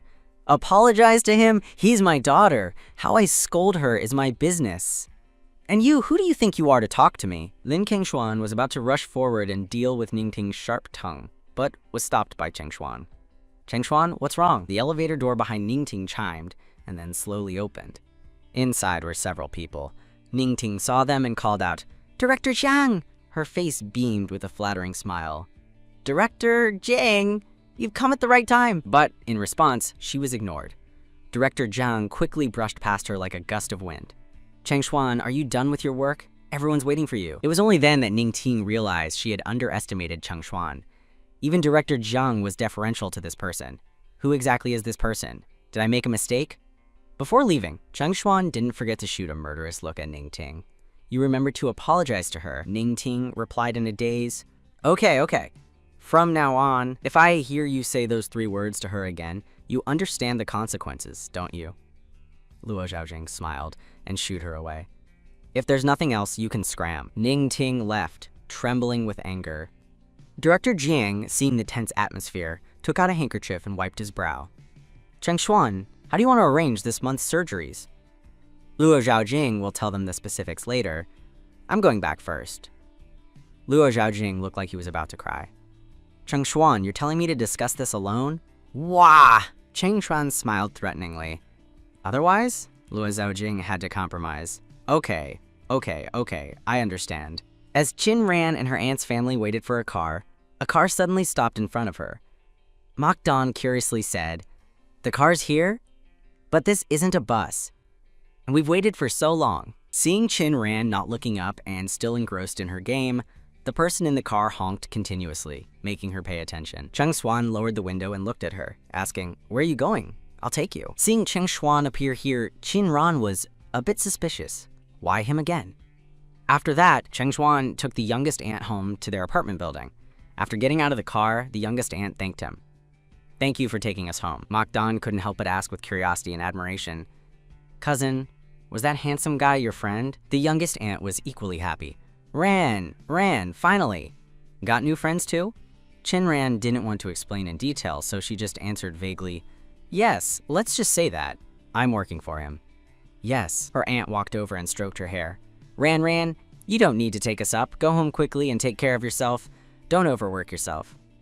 Yes, I know, Auntie.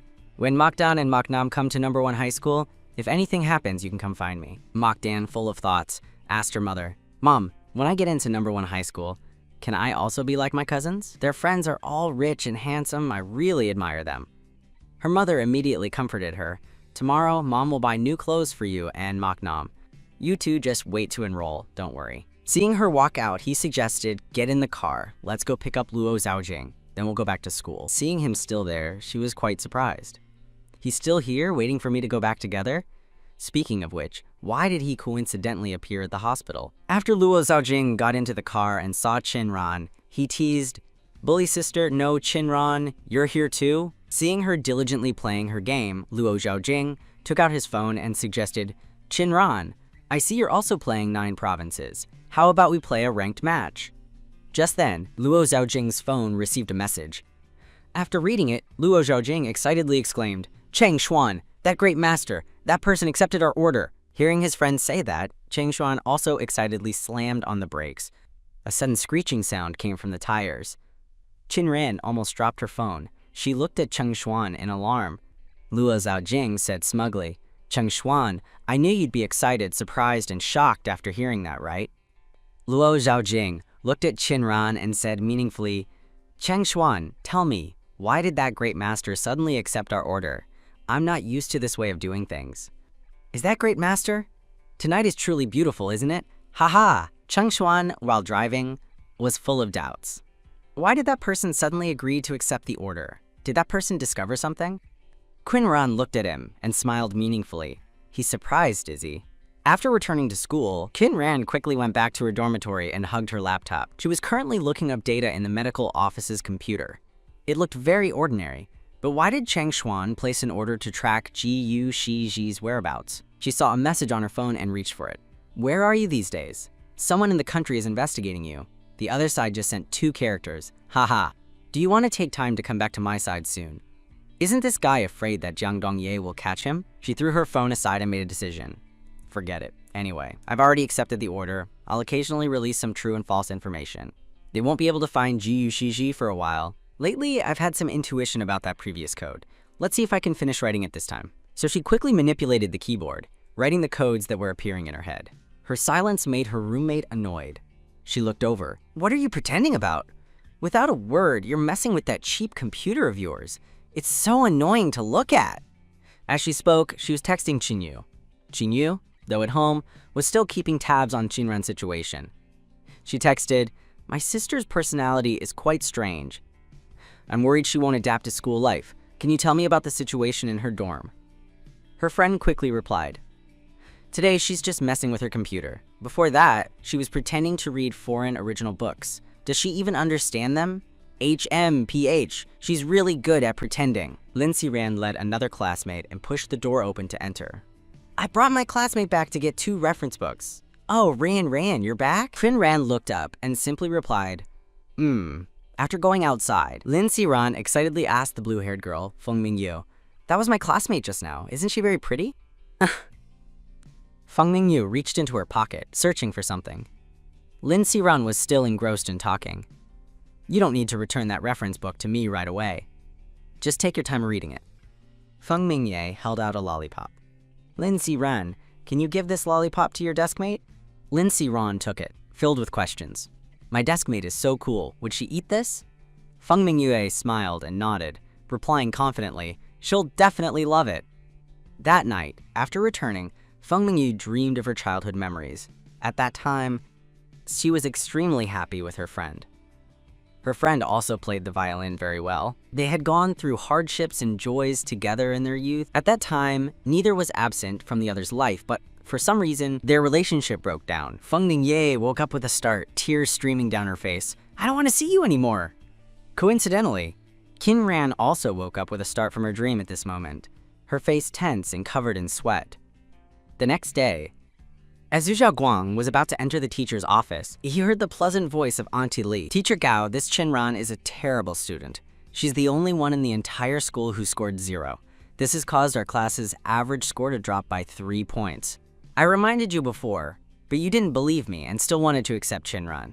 What are you doing? Teacher Gao, somewhat defending his student, smiled and said, it's normal for children at this age to be a bit rebellious, so we need to guide them to form correct perspectives. Su Jiaoguang coughed. Quote, excuse me for disturbing, I'm here to get the physics test. Auntie Li saw him and praised him. Oh, it's you! Your English score is still the highest this time. Keep it up. Okay, Auntie Li, I'll go back first. The classmate next to Xu Jiaoguang's heart fluttered. Xu Jiaoguang is truly too handsome. I really envy Qinyu for getting his attention. As she was lost in thought, she suddenly heard Xu Jiaoguang ask, can I see Qinran's test paper for a bit? Yes. The girl's face flushed red as she quickly handed it over. Of course, here you go. You can look. Xu Jiaoguang took it and looked at it, doubting life itself. She wrote all over it, but only got 0 points. No matter what, just for the multiple choice section alone, even if she guessed, she should have gotten a few questions right, shouldn't she? Cao Qing came over with the basketball.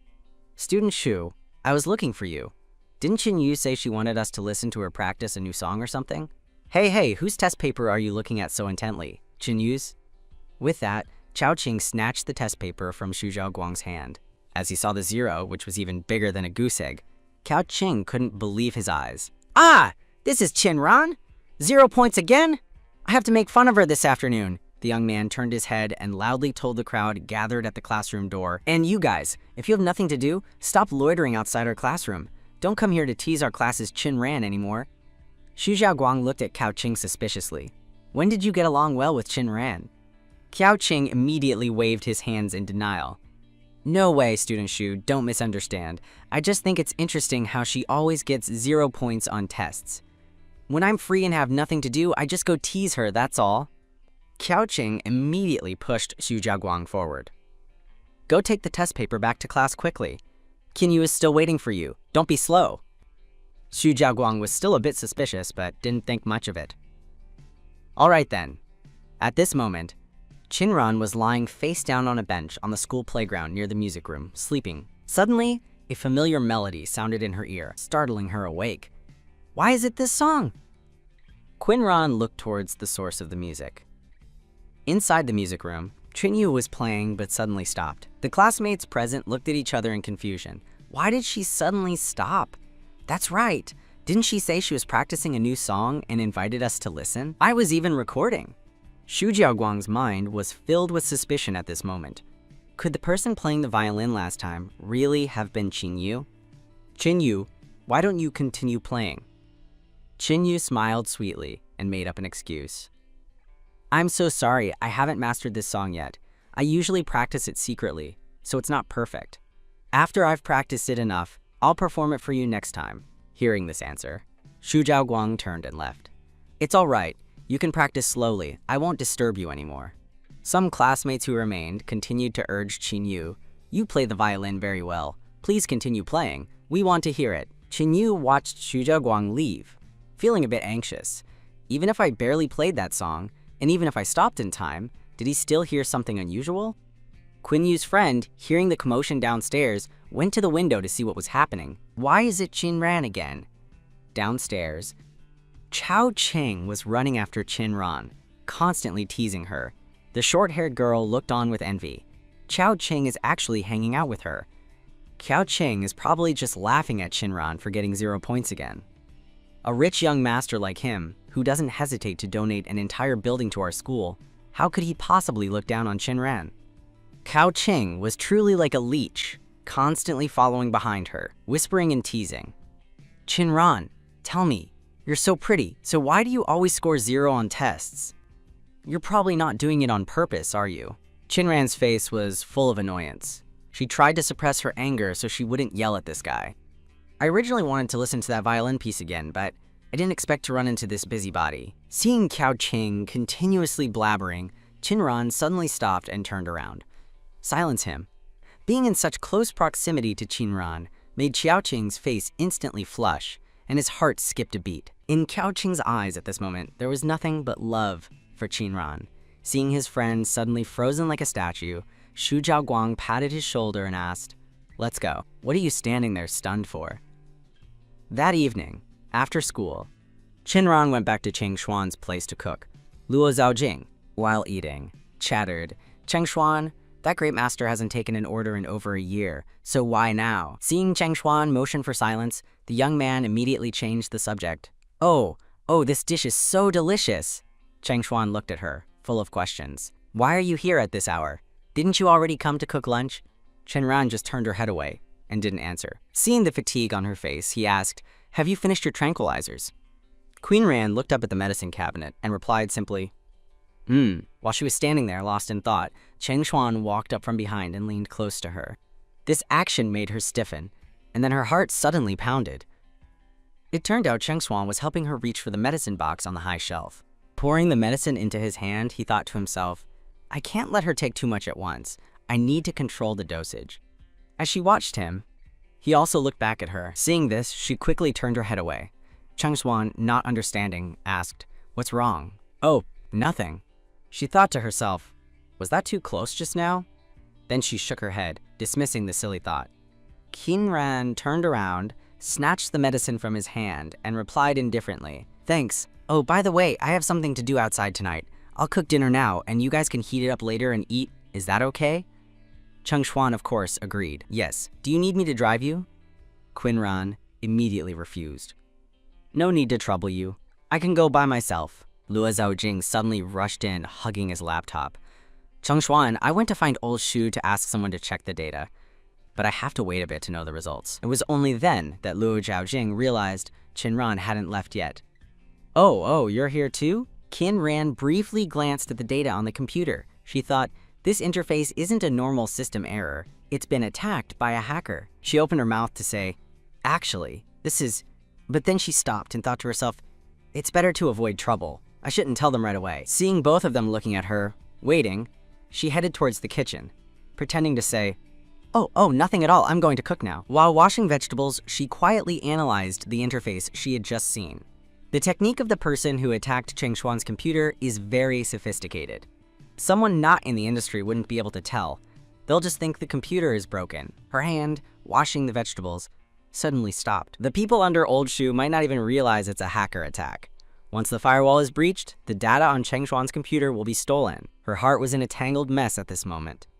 She sighed softly, then quickly left the area. "I've finished cooking. I'm leaving now." Back in her dorm, she immediately opened her laptop. "I've never helped anyone for free before. This time, I'll do it as a favor, considering Cheng Xuan's high-priced order." With that, her hands moved skillfully on the keyboard. She quickly blocked the opponent's attack. On the other side, the hacker angrily slammed his hand on the table. Seeing this, the person in the white coat, standing behind him, asked, "What's wrong?" The hacker youth clutched his hair and replied, "My attack was blocked by someone." The young man behind him broke out in a cold sweat. "Even your attack was blocked? Could it be a high-level member of Hua Ming?" The hacker immediately rejected this thought. "No, it's not Hua Ming. They have their own symbol. If it's not them, then who could it be?" After her screen displayed a giant letter Q, she closed her laptop. At this moment, she felt extreme pain throughout her body as she stretched out her arm. "Ow! It's done! Just in time to go to youngest aunt's for dinner." Unexpectedly, when she arrived, she found Qinyu and Ningting also present. "Auntie, cousin, Mom and I still have one dish to finish. Don't rush, everyone." Qinyu continued to put on her friendly act. "It's okay, sister. I had afternoon tea at school, so I'm not hungry yet." She smiled sweetly, but secretly cursed in her heart. "Who wants to eat your family's food? You've been studying so hard. Just tell Mom what you want to eat, and Mom will ask Aunt Zhang to prepare it for you." Youngest aunt had also finished cooking and brought out the food, saying to everyone, "Why are you all just sitting there without touching your chopsticks? You're all family. Eat and talk." Seeing Qinran still playing games, youngest aunt quietly reminded her subtly, Ran, serve some food and scoop some soup for your mother." Qinran, of course, understood youngest aunt's intention. Youngest aunt was painstakingly trying to reconcile the relationship between her and Ningting. It was a pity that Qinyu quickly grabbed the ladle first. She served a bowl of soup to Ningting and praised, "Mom, Auntie's soup is delicious. Remember to eat a lot." My Yor is still the most thoughtful, unlike some others." Mok Dan was eating, but couldn't help but turn to Qinyu and ask, "Cousin, I heard your mom say your grades are very good. Which university do you want to apply to?" Ningting proudly replied on behalf of her daughter. She wants to apply to Beijing University, the same university as her brother. Mok Dan's eyes were full of admiration. "Wow, cousin is so good. Don't just talk about her. Your sister is also in 12th grade. "Oh, right. I don't know which university you want to apply to either." As soon as Qinyu finished asking, the entire dining table immediately fell silent. Not a sound was heard. Then Qinyu put on an innocent face. "Oh, did I say something wrong?" But Qinyu had no idea that Qinran was no pushover. She calmly put down her chopsticks and then confidently replied, "I choose Beijing University." Ningting was extremely annoyed and slammed her chopsticks on the table. "What nonsense are you talking about again? Do you think Beijing University is a school you can get into? All day long, you just brag. Aren't you afraid of embarrassing yourself?" Qinyu smiled sweetly, trying to persuade her. "Mom, my sister has big ambitions. That's why she wants to apply to Beijing University." "Why are you so angry?" "My sister and I will be at Beijing University, waiting for you, so try hard to prove yourself to Mom, okay?" Qinran's ears ached from listening, so she used her hand to pick her ear and replied arrogantly, "You don't need to bother with my affairs, and you don't need to worry about me." Moknam listened to the exchange and fell into deep thought. It seems that cousin has already made up her mind about that matter. Now she's pretending to say she doesn't need me, so if I don't worry about you, who will? And she's putting on airs like, "Oh, do you need me to help you remember what you've worried about for me since I came to Yuncheng?" Ningting was hit where it hurt and was so angry she couldn't speak. You! Haha, it's good that you remember. You're so good. Then when the time comes, don't beg me to help you arrange your university. From today on, I won't worry about you anymore. Hearing these disgusting words, Chin Ran burst out laughing. Haha, I couldn't even beg you if I wanted to. Youngest aunt, sitting in the middle, was extremely awkward and sighed helplessly. Ran, say a few less words, okay? All right, I'll go get some water to drink now. Guan Yu also began to politely refuse. Youngest aunt, I still have to practice my instrument when I get back. That's enough for today. But in reality, she thought this place was dilapidated, old, and small. Just sitting there felt uncomfortable. Auntie, cousin, I'll see you two downstairs. As Ningting walked past Chinran, she remembered what Cheng Xuan had said earlier, so she stopped. She reluctantly said softly, about last time Mom apologizes. Mom spoke harshly. As for university, Mom will give you some money when the time comes for you to go to a normal university. With that, she quickly left, not wanting to stay there for another minute. Qinran stood there, full of doubt about life. Oh my god, she actually apologized to me? But very quickly, she shook her head in refutation. Even if she says sorry with her mouth, she still considers me useless in her heart.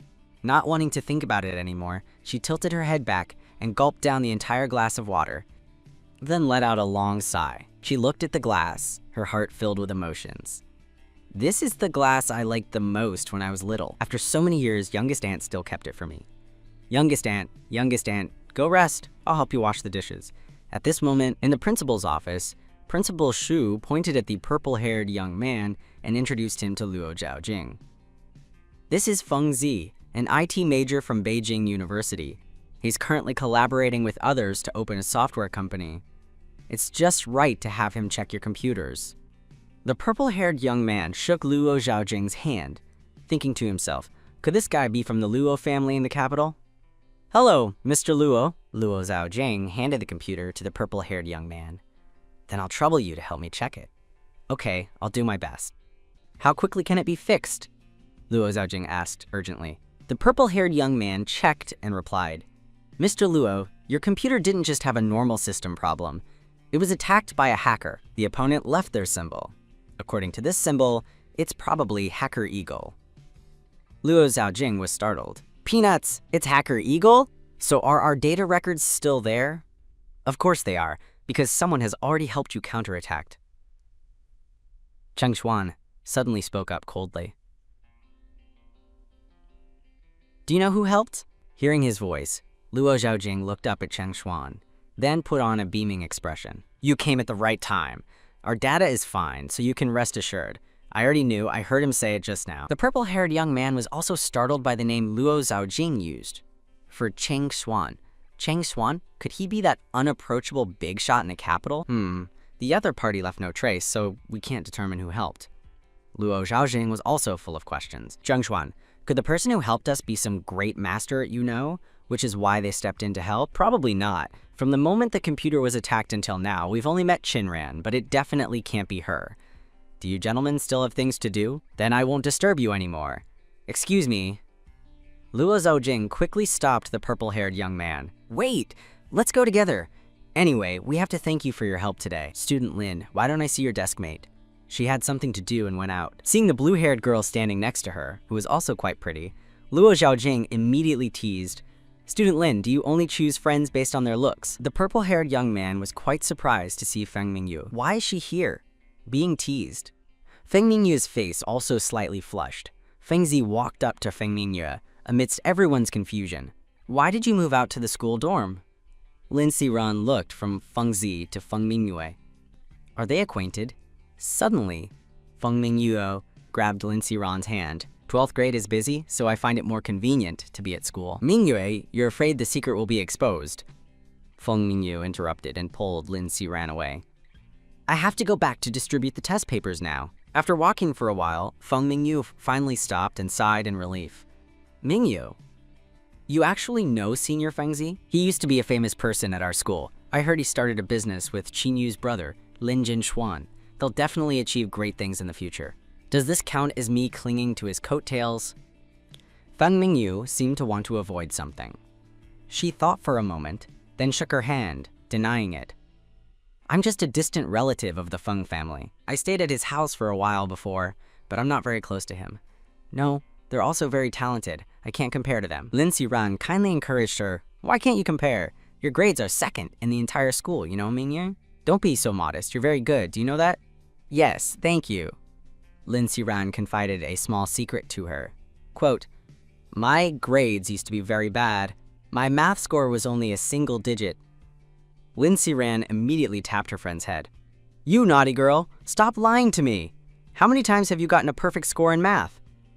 You're trying to tease me, aren't you? After chatting about everything under the sun, the two waved goodbye to each other. Why does Mingyu's figure always carry a hint of sadness and loneliness? Lin Ran returned to class and found that Chinran seemed to be asleep. Lin Ran picked up the test results and was happy to see them. This time, Ran got 6 points. That's progress. Xu Jiaguang happened to walk by and asked, the wall newspaper that Teacher Gao mentioned before, have you found a classmate who can help? Lin Ran put her hand to her mouth, signaling to Xu Jiaguang, keep your voice down. Ran is sleeping. Last night, she worked part-time until very late before coming back. Hearing this, Xu Jiaguang looked at Chinran, quite surprised. Part-time work? That's right, at the milk tea shop near the school gate. Last night, Ran worked the night shift to help someone and returned in the rain. The exam period is coming up soon, so no one will be willing to help with the wall newspaper. If it really doesn't work out, I'll do it myself, so you don't need to worry. Just don't delay the progress. This wall newspaper will be chosen for the wall newspaper of the year. Go wake her up. She's been lying around all morning. Hearing this guy from the Su family prattling on, Ran annoyedly opened her eyes and thought, he's babbling on and on. It's so annoying. Only my good-natured desk mate would let you boss her around like this. Ran, I've left the test paper on your desk. When you wake up, remember to check your mistakes, okay? Ran sat up restlessly, resting her head on her hand. Her face flushed and said, okay. Lin Ran immediately noticed something unusual about her. Ran, why is your face red? Did you catch a cold from the rain? I'm fine. Are you really okay? Or should I go ask if anyone has cold medicine? You should take some. No need, Siran. What time is it now? It's already lunchtime. What do you want to eat? I'll buy it for you. Ran gently pulled down her collar. No need, thank you. I have something to go out for a bit. Ran wants to go work part-time again? Those two are too hard-working. If only someone could persuade her, that would be great. Ran dragged her hot body to the infirmary. She tiredly leaned her hand on the door of the room. Inside the room, Luo Zhaojing, not seeing Ran arrive, asked hungrily, Cheng Xuan, where's that bully girl? No, Ran. Why hasn't she shown up yet? I'm a bit hungry now, Luo Zhaojing exclaimed in surprise. Cheng Xuan, it seems there's a clue about the person who helped us counterattack the hacker last time. Cheng Xuan calmly asked back, why are you panicking? Tell me. That person's nickname is Q. Their conversation was interrupted by the sound of the door opening. Ran, burning with fever, was standing at the door. She felt extremely tired, her body swaying, having to lean against the wall to stand steady. You're finally here. I almost starved to death, but it's so hot. Why are you wearing a jacket and pulling your collar up high? Nothing. I'm going to cook now. Cheng Xuan noticed Chinran's abnormality, so he worriedly stood up and quickly walked towards her, observing. Seeing her flushed face, he worriedly asked, are you sick? A little. Luo Zhaojing then noticed the problem and immediately jumped up. Chinran, why are you sick? Cheng Xuan, quickly take her to my seat to rest for a while. I'll go find a thermometer. It's not a big deal. Let me cook for you two. Cheng Xuan put on a cool and serious demeanor and said to her, you're sick. What are you being strong for? Go rest on the sofa. Go quickly. Do you want me to carry you over there to sit? His words made her feverish face turn even redder. Chinran was silent for a moment. Then she cooperated and went to the sofa. Cheng Xuan took the thermometer from the shelf and didn't forget to tell his friend, Luo Zhaojing, call NU and order food, then drive to pick it up. Oh, okay, Cheng Xuan.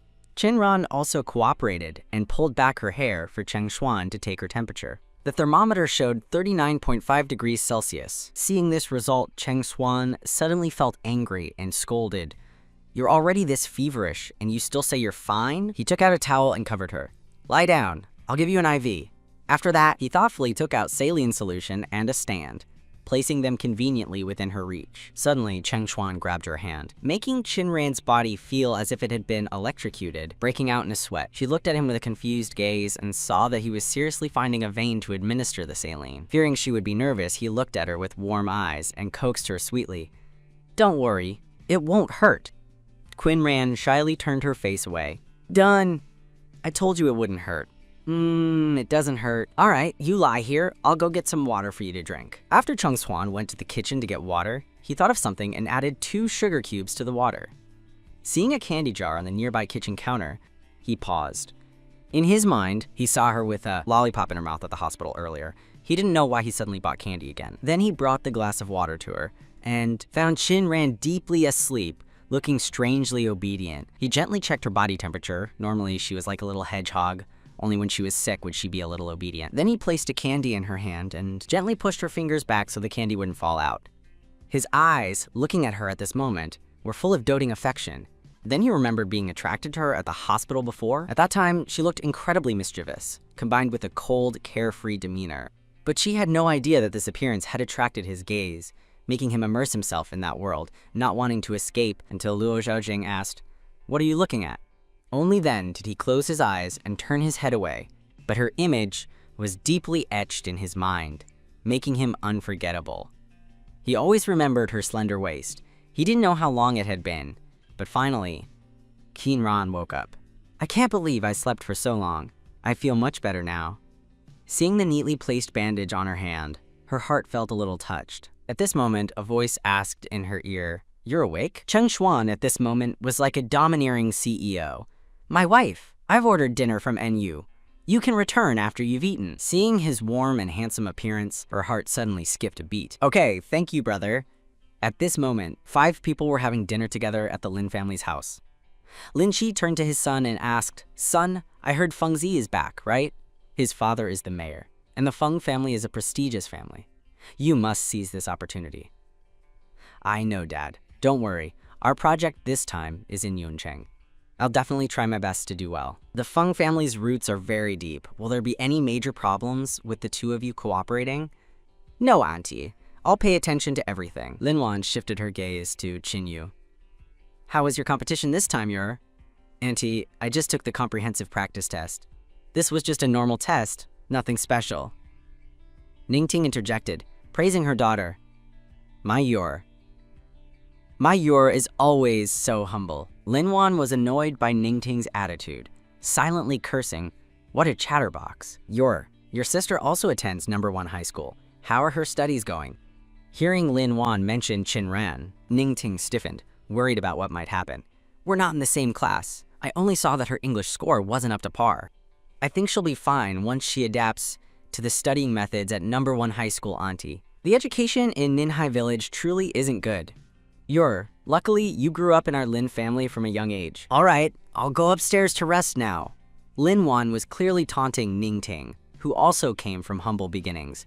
As Qinran was having dinner with Cheng Xuan and Luo Zhaojing, her phone suddenly rang. The moment she answered, she heard Ningting's furious shouting. "Qinran, look at the mess you've made. You embarrassed me at dinner today." Ningting, still fuming from Lin Wan's taunts, unleashed her anger on Qinran. You failed your last retake, didn't you? With your grades, I wouldn't be able to find a university to accept you, even if I paid. Do you know how I was treated at the dinner table today? Qinran suppressed her anger, tiredly speaking into the phone. Ahem. If there's nothing else, I'm hanging up. Qinran didn't need to guess what those people had been saying about her. Look, that's Ningting's daughter, the one who ranked last in the whole school. Qinran, I'm going to find you a tutor. You'll start studying this Sunday. Be good and go to class. Stop loafing around outside, understand? While Ningting was still singing her tune, Qinran decisively hung up. This damn kid, how dare she hang up on me? Cheng Xuan asked concernedly. Who was that? Sounding so annoying. Would you believe me if I said it was my mom? Ahem. Qinran's voice was so hoarse she was coughing, yet her mother hadn't even asked how she was. Drink some soup, I'll go find some cough medicine for you. With that, he quickly got up to find medicine for her. Oh dear, it seems there's none for me, Luo Zhaojing mumbled. Well, forget it, eating is more important. Cheng Xuan handed her a blue thermos. Take your medicine. Do you need me to ask for you to be excused from evening self-study? No need, I'm already feeling better. She took the thermos and tilted her head back, gulping it down. She had expected the medicine to be bitter, but to her surprise, she tasted sweetness. It seems the warm water I drank this afternoon was also sweet. Sure enough, it wasn't a hallucination. Cheng Xuan's thoughtfulness touched her a little. I'm going back to self-study now. Seeing her about to leave, he called out, "Wait, take this. It's a new bottle. No one's used it yet. You shouldn't drink too much sweet water normally. It's not good for your health." Chinran hesitated, but still accepted it. "Thank you." Her fingertip accidentally brushed his hand as she took the thermos, making his heart flutter. Chinran left, but Cheng Xuan stood frozen for a moment. Her fingers are so cold. On her way back to class, Chinran's path was blocked by a crowd of students. A group of girls were making a scene with Feng Mingyu. "Hey, don't go. I haven't finished talking yet." Chinran looked at this typical school scene and thought, I'll deal with these people who think they're above everyone else first. Feng Mingye, tell me, how did you get an extra 20 points on the university entrance exam? You're not a minority, so why do you get extra points over us? A girl next to her advised, "All right, Zhang Han, stop talking." Why shouldn't I talk? She dared to do it, so I dare to say it. She and Xu Jiaoguang are always about 20 points apart. Teacher Lai also said that if she gets extra points, she'll definitely be the top scorer in the university. Feng Mingye, tell us, don't you find it disgusting? Hearing the commotion, Lin Xiran opened the classroom door to observe the situation. Evening self-study is about to start, so why is it still so noisy in the hallway? Oh, Ran, you're back? Ran, where did you go? Oh, Feng Mingyue, you're here too. Twin Ran walked over and coldly looked at the group of girls. Move aside. The leader of the girls, being spoken to in that tone for the first time, looked annoyed. What did you say? Did you just tell me to move aside? Lin Xiran, standing behind, felt a little worried, thinking, why is Ran confronting Zhang Han? Normally, no one dares to provoke this devil girl because her rich father donated a building to the school. Chun Ran arrogantly repeated, did you not hear me? I said you're blocking my way. Move aside quickly. You dare to talk to me like that? Do you want to die? Feng Mingye was also quite surprised that Qinran was standing up for her. Qinran, without a word, shoved the thermos into Lin Xiran's hand, then even took off her jacket. Lin Xiran's heart was burning with anxiety. Ran, what are you doing? Don't! Before Lin Xiran could persuade her, she was already wearing Qinran's jacket. Qinran was now truly the big sister. She arrogantly told the group of girls, all of you, come at me. Save my time. What does my conversation with Feng Mingyu have to do with you that you're acting all high and mighty? While Zhang Han was still putting on airs, Qinran had already subdued her, making the girl cry out in fear. Then Qinran forcefully pushed Zhang Han against the wall. She then glared at Zhang Han's companions, her eyes icy cold. What, do you want to try too? The two other girls, seeing Qinran's domineering attitude, were terrified and started sweating profusely. You! If you keep acting crazy, we'll go find Auntie Manager. Oh, do you dare? Feng Mingye instinctively went and grabbed Qinran's hand, advising, don't fight anymore. Take care of yourself. There won't be a next time. Zhang Han looked at Qinran's murderous face and trembled with fear, her eyes almost popping out. After Qinran let go of her, she collapsed powerlessly onto the ground. Qinran walked over to Xiran and whispered, Xiran, let's go. Okay. Lin Xiran was still overwhelmed by Qinran's coolness. Ran, you're so amazing. It's nothing, Qinran thought to herself. But there are also things I can't do. The next day, after studying all morning, Teacher Gao announced, that's all for this lesson. You have 10 minutes left for self-study. Suddenly, the classroom door was slammed open. Teacher Li marched in, loudly questioning, Teacher Dao, what's wrong with Qin Ran from your class? She actually dared to hit a student from my class. Is this kind of character worthy of being in class A1? The entire class looked towards Qin Ran. Teacher Gao, I said from the beginning that we shouldn't accept this student into our #1 high school, and now she even dares to hit people. She's truly lawless. Teacher Li, I think there might be some misunderstanding here. Qin Ran isn't someone who acts unreasonably. What misunderstanding could there be, teacher? Look at her arrogant demeanor. I'm going to find the principal now. You also contact Qin Ran's parents and invite them here. A male student at a nearby desk looked at her and said to the person above him, did Qin Ran really fight with Zhang Han? No way. Another male student interjected, what's the big deal about this? I even heard that Qin Ran once caused a huge incident that even alarmed the police. Qin Ran didn't want to hear any more whispers, so she closed her book. Qin Ran stood up, fearless. She sharply asked, why did we fight? Didn't Zhang Han tell you? Teacher Li was not to be outdone and retorted, fighting is fighting. What more reason do we need? If you want to make excuses, go tell the principal. Seeing Teacher Li's arrogant attitude, Qin Ran pulled out her phone. Who are you gonna tell? Principal Zhu? If so, then you don't need to go find him, because he's about to arrive. Xu Xiaoguang was a bit suspicious. Grandpa is usually very busy. How can Qin Ran get Grandpa to come just by calling him? Xiao Qing was equally worried. This time, Sister Ran has gone a bit too far.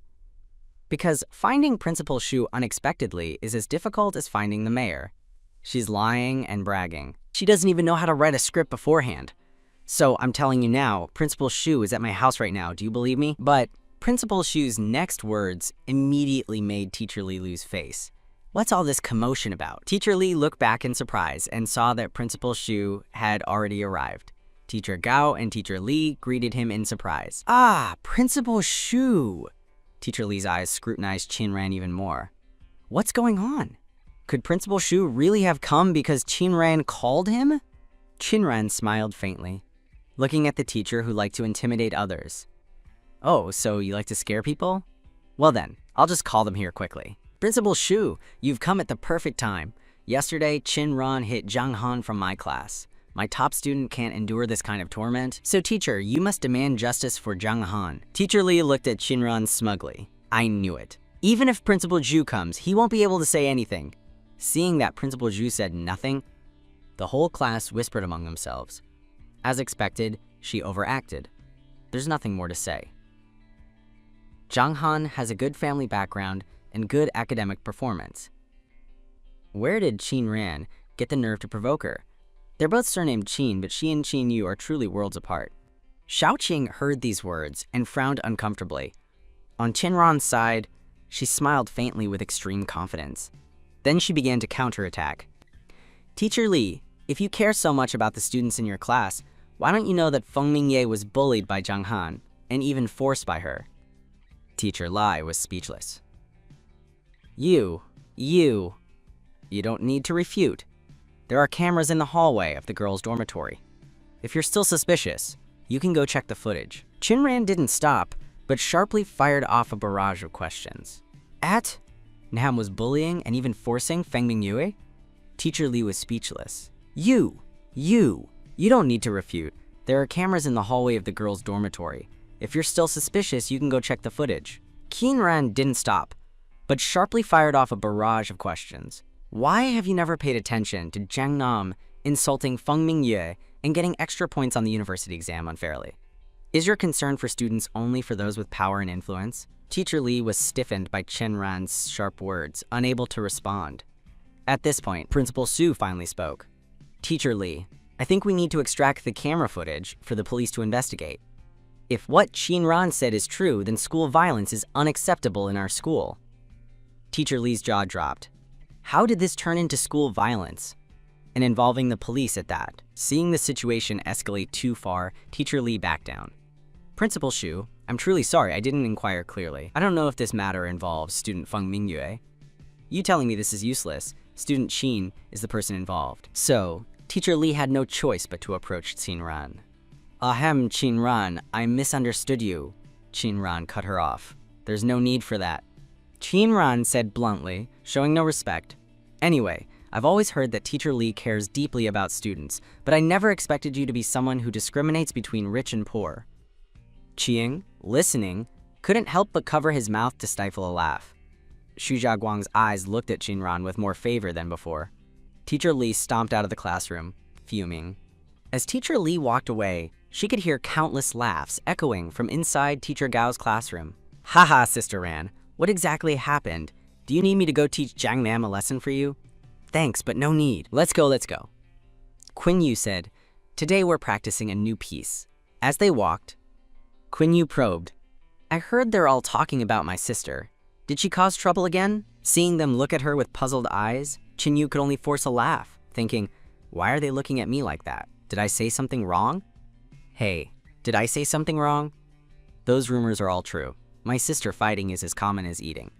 Only Principal Xu felt sorry for her. That's why he accepted her into the school. Cao Cheng couldn't stand it anymore when someone spoke about his goddess like that. He raised his voice. Why do you have such a big prejudice against your sister? Your sister isn't what you all say she is, and what happened today was originally Jiang Nam's own doing. Cao Cheng actually spoke up for Qin Ran? Yes. Cao Cheng, disgusted by the atmosphere, told his friend, I'm not going to the art building today.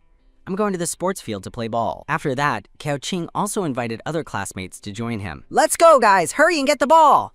Xu Zhaoguang walked up to Qinyu. Principal Xu isn't a compassionate person? Qinyu looked confused. Huh? Then she covered her mouth and chuckled. HMPH. How do you know Principal Xu is like that? You're not even his relative, though you two are both surnamed Xu, which is quite a coincidence. Let's go. I want to practice the new piece for a while longer. Oh right, Xu Zhaoguang. Do you know who's in charge of our class's wall newspaper this time? Is it you? No, Niefei is in charge of drawing, and Lin Xiran is in charge of writing. Qinyu then remembered the person who was always by Qinran's side. She then gave a sinister smile. Oh really? Oh, Nifei, you said you couldn't draw the wall newspaper, why not? Nifei apologized awkwardly. The student council told me they need my help to draw the school's wall newspaper, so I'm really sorry I can't take on the class's wall newspaper. Lin Xiran quickly conceded. It's okay. The school's wall newspaper is quite important. I'll figure something out for the class's wall newspaper myself. Nifei was a bit awkward, but couldn't do anything else. Then I'll go draw the school council's wall newspaper first. Next time, if the class's wall newspaper needs my help, I won't refuse. Lin Xiran slumped onto her desk, crying internally. In her mind, she imagined being ridiculed by Teacher Lai and their class. You can't even study well, and you can't even draw a wall newspaper. You're only fit to be a stepping stone for the elite class. Boo-hoo, what should I do? This wall newspaper will be graded for the whole year. This time, our class is really screwed. As Sairan was feeling down, a classmate came up and asked, Lin Xiran, have you offended Qinyu? I saw Qinyu go to Niefei earlier to ask him to help draw the student council's promotional wall newspaper. Could it be that? Lin Xiran immediately shook her head. How could that be? I have absolutely no involvement with Qinyu. Then I don't know what happened anymore. This time, we'll probably be laughed at by Class A1 and A2 again. I originally wanted to get a good evaluation for this wall newspaper to make Teacher Gao happy. Teacher Li always gives him a hard time, and it's quite embarrassing, but he doesn't say anything. If Nifei had told me earlier, I could have found someone else to help. Now it seems it's too late. What should our class do? All right, there's no other way now, Siran. Don't think too much. Let's go have dinner first. Siran turned to her deskmate. Ran, are you coming with us? I want to sleep. You guys go ahead. When the classroom was empty, Chin Ran walked over and sat, looking at the blackboard, her heart filled with thoughts. I only came here to reassure my grandma and to pass the time. The homework is boring, and the teachers discriminate against students. The malice comes from immature people my age who think they're better than everyone else. Everything here makes me disgusted. Suddenly, the images of the kind teacher Gao and the warm Si Ran appeared in her mind. Chin Ran, if you have any problems, you can always come to me. Don't be shy. Ran, I'll lend you my notes. Next time, you'll definitely improve. She sighed heavily. My mind must be broken to want to do something so superfluous. Thinking this, she walked over and picked up a piece of chalk, then began to sketch out ideas in her head. She had no idea that at this very moment, Xu Zhaoguang was walking back to class. Seeing her drawing, he was quite surprised. She actually knows how to draw. Outside the VIP room of the hotel, Principal Xu saw his grandson approaching and asked, Why are you borrowing this? Yes, I came back to get something I forgot. And I also saw something incredible. Of course, the second part, Xu Zhaoguang only said to himself. Xu Zhaoguang entered the room and greeted. Hello, Mr. Cheng, Mr. Luo. I never expected that you, young Mr. Xu, would also be in Yuncheng. Old Xu, I heard you gave a letter of recommendation to a girl for admission.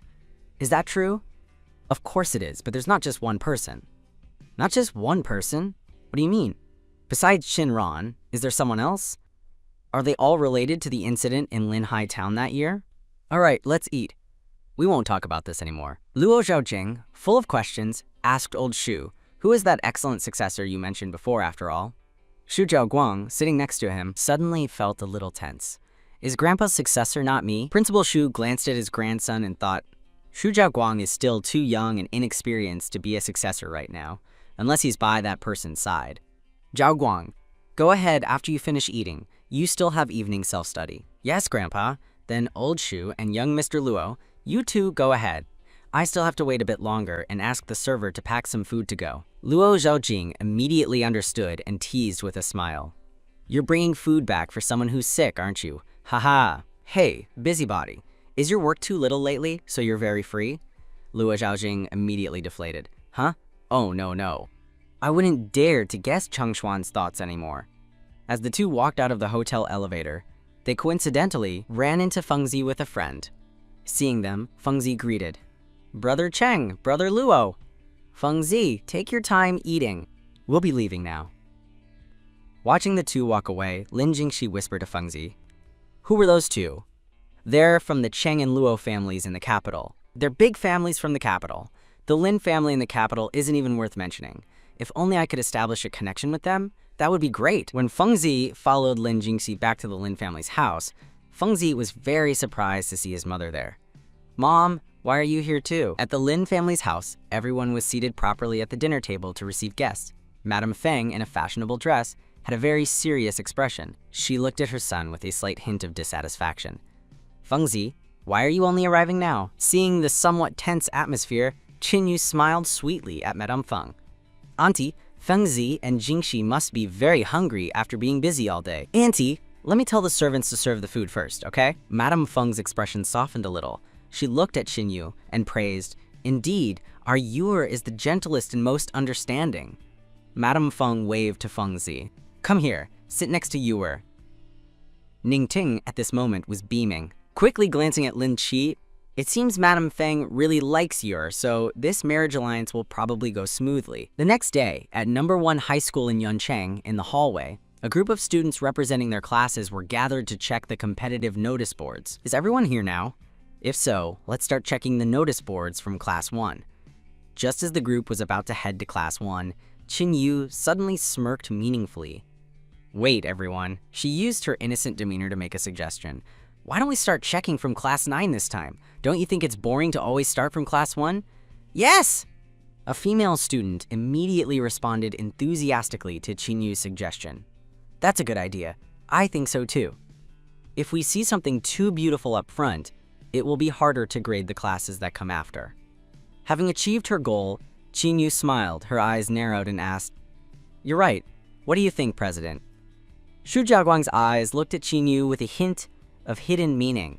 He thought for a moment and replied, I think it's fine too.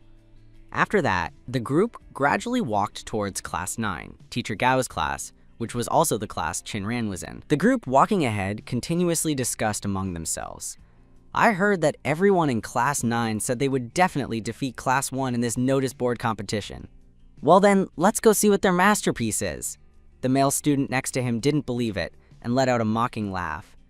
Last time, Class 9's notice board was ranked last, and some words were even misspelled. And this time they want to defeat Class 1? They sure are talkative. So scary. The group quickly arrived at Class 9. They saw the class was bustling and noisy. A student from another class curiously asked, President, what's wrong with your class? Qin Yu smiled sweetly, pretending to say, It's probably because their class's notice board is too beautifully drawn. At this moment, Qin Yu kept smiling smugly, thinking to herself, HMPH. It would be strange if Class 9 finishes this time without Nie Fei drawing it. Inside the classroom, countless students surrounded Nie Fei, praising him endlessly. Hey, Nie Fei, I can't believe you're a hidden boss. This painting you drew is so beautiful. Are you drawing a romance novel here? Looking at this work, I suddenly think, isn't this your journey from trainee to debut and becoming famous? Surrounded by classmates, Nie Fei was a little flustered, especially since this work wasn't drawn by him. So he quickly waved his hands and explained, Oh no, I didn't draw it. Last night, I was always at the student council drawing the school's paintings. You guys should ask Siran and Qinran. Maybe they drew it. Lin Siran's heart was overflowing with joy. She never expected that her class would finally have a drawing for the competition. Her eyes filled with hearts, she turned to Qinran and said with a smile, Haha, Ran, tell me, did God see that I love him too much so he sent a miracle to help me? While the whole class was buzzing with suspicion, not knowing who drew this notice board, a hand outside gently knocked on the classroom door.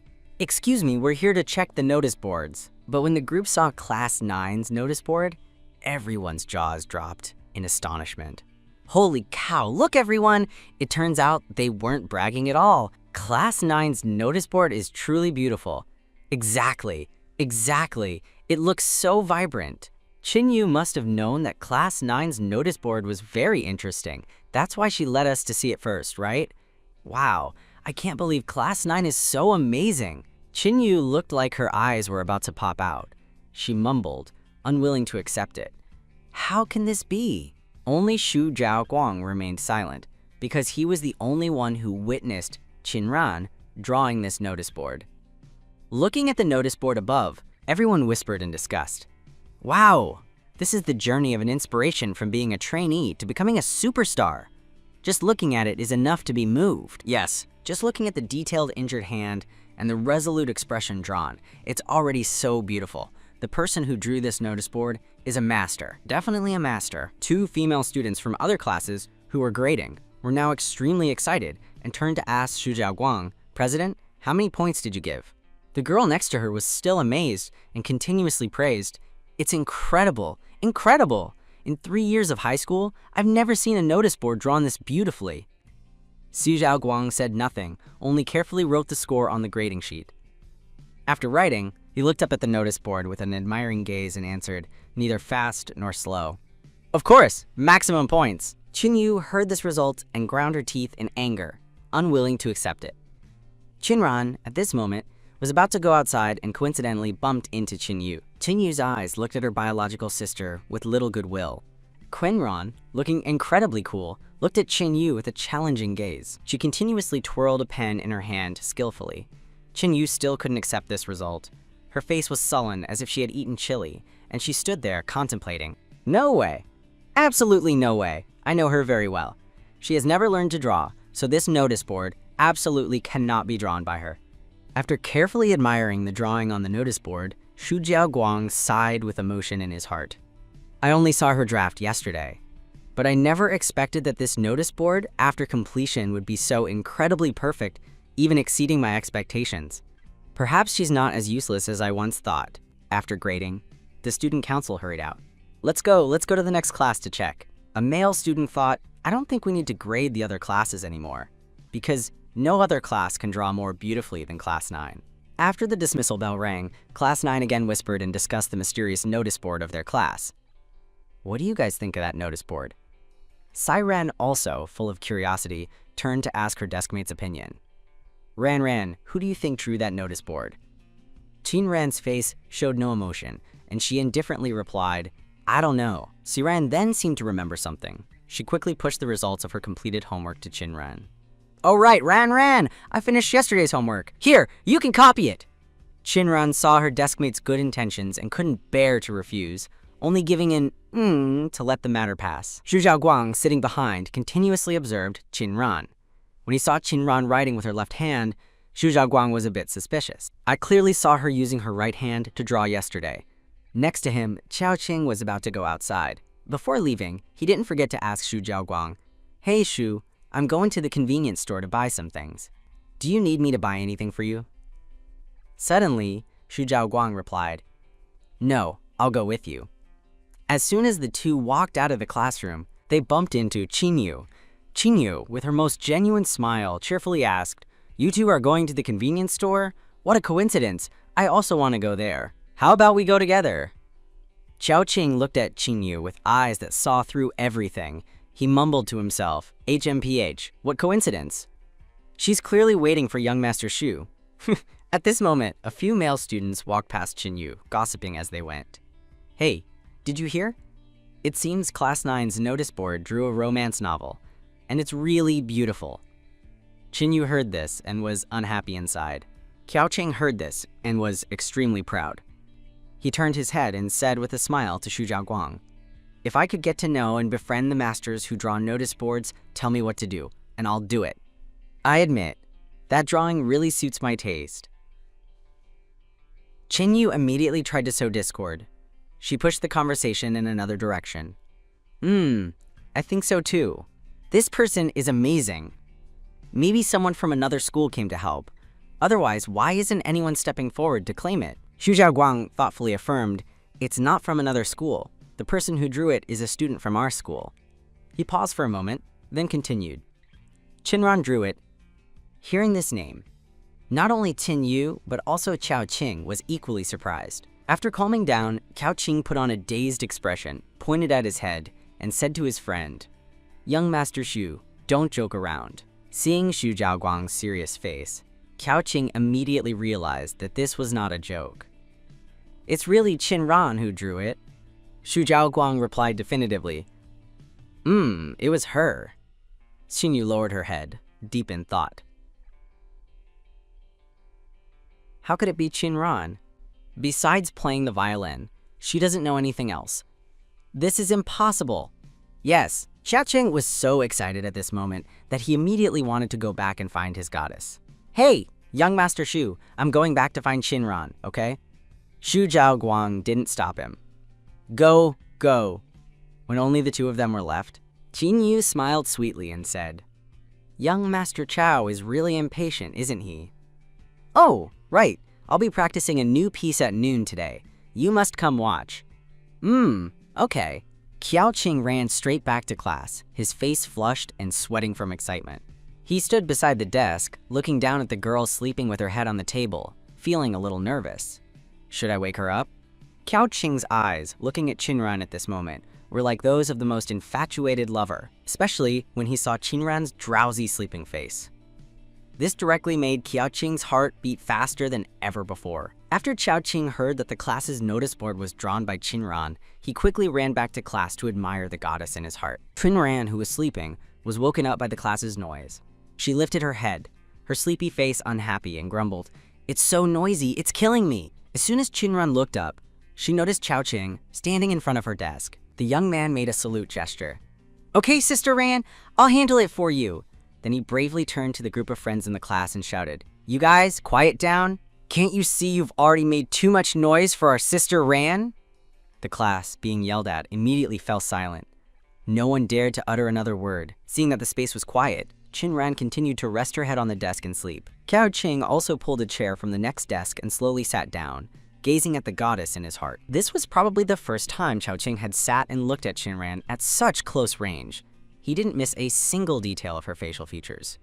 Qiao Qing's face was a little flushed.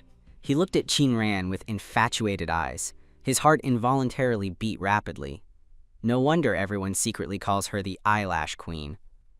Qiao Qing continuously admired the goddess in his heart.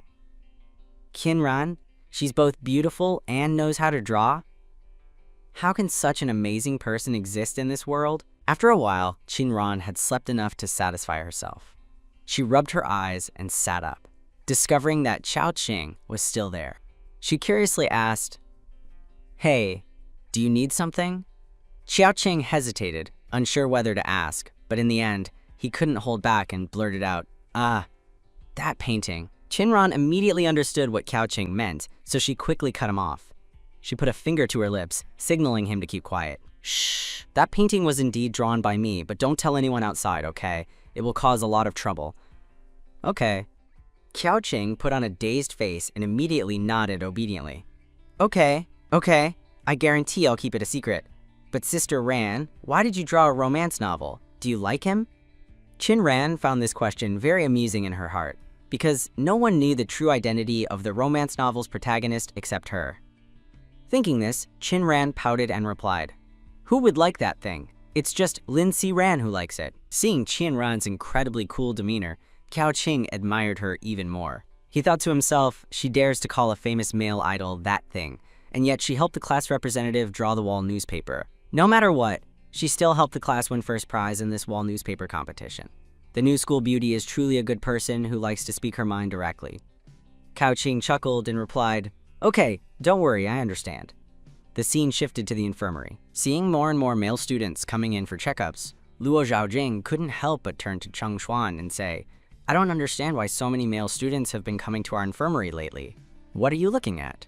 "Hey, Cheng Xuan, has your charm increased so much that even male students can't resist it anymore?" Cheng Xuan didn't answer his friend. He just tilted his head to look at a certain girl who was receiving a letter from a male student. But that girl just shook her head slightly. The aura emanating from her was incredibly strong, easily attracting the attention of others.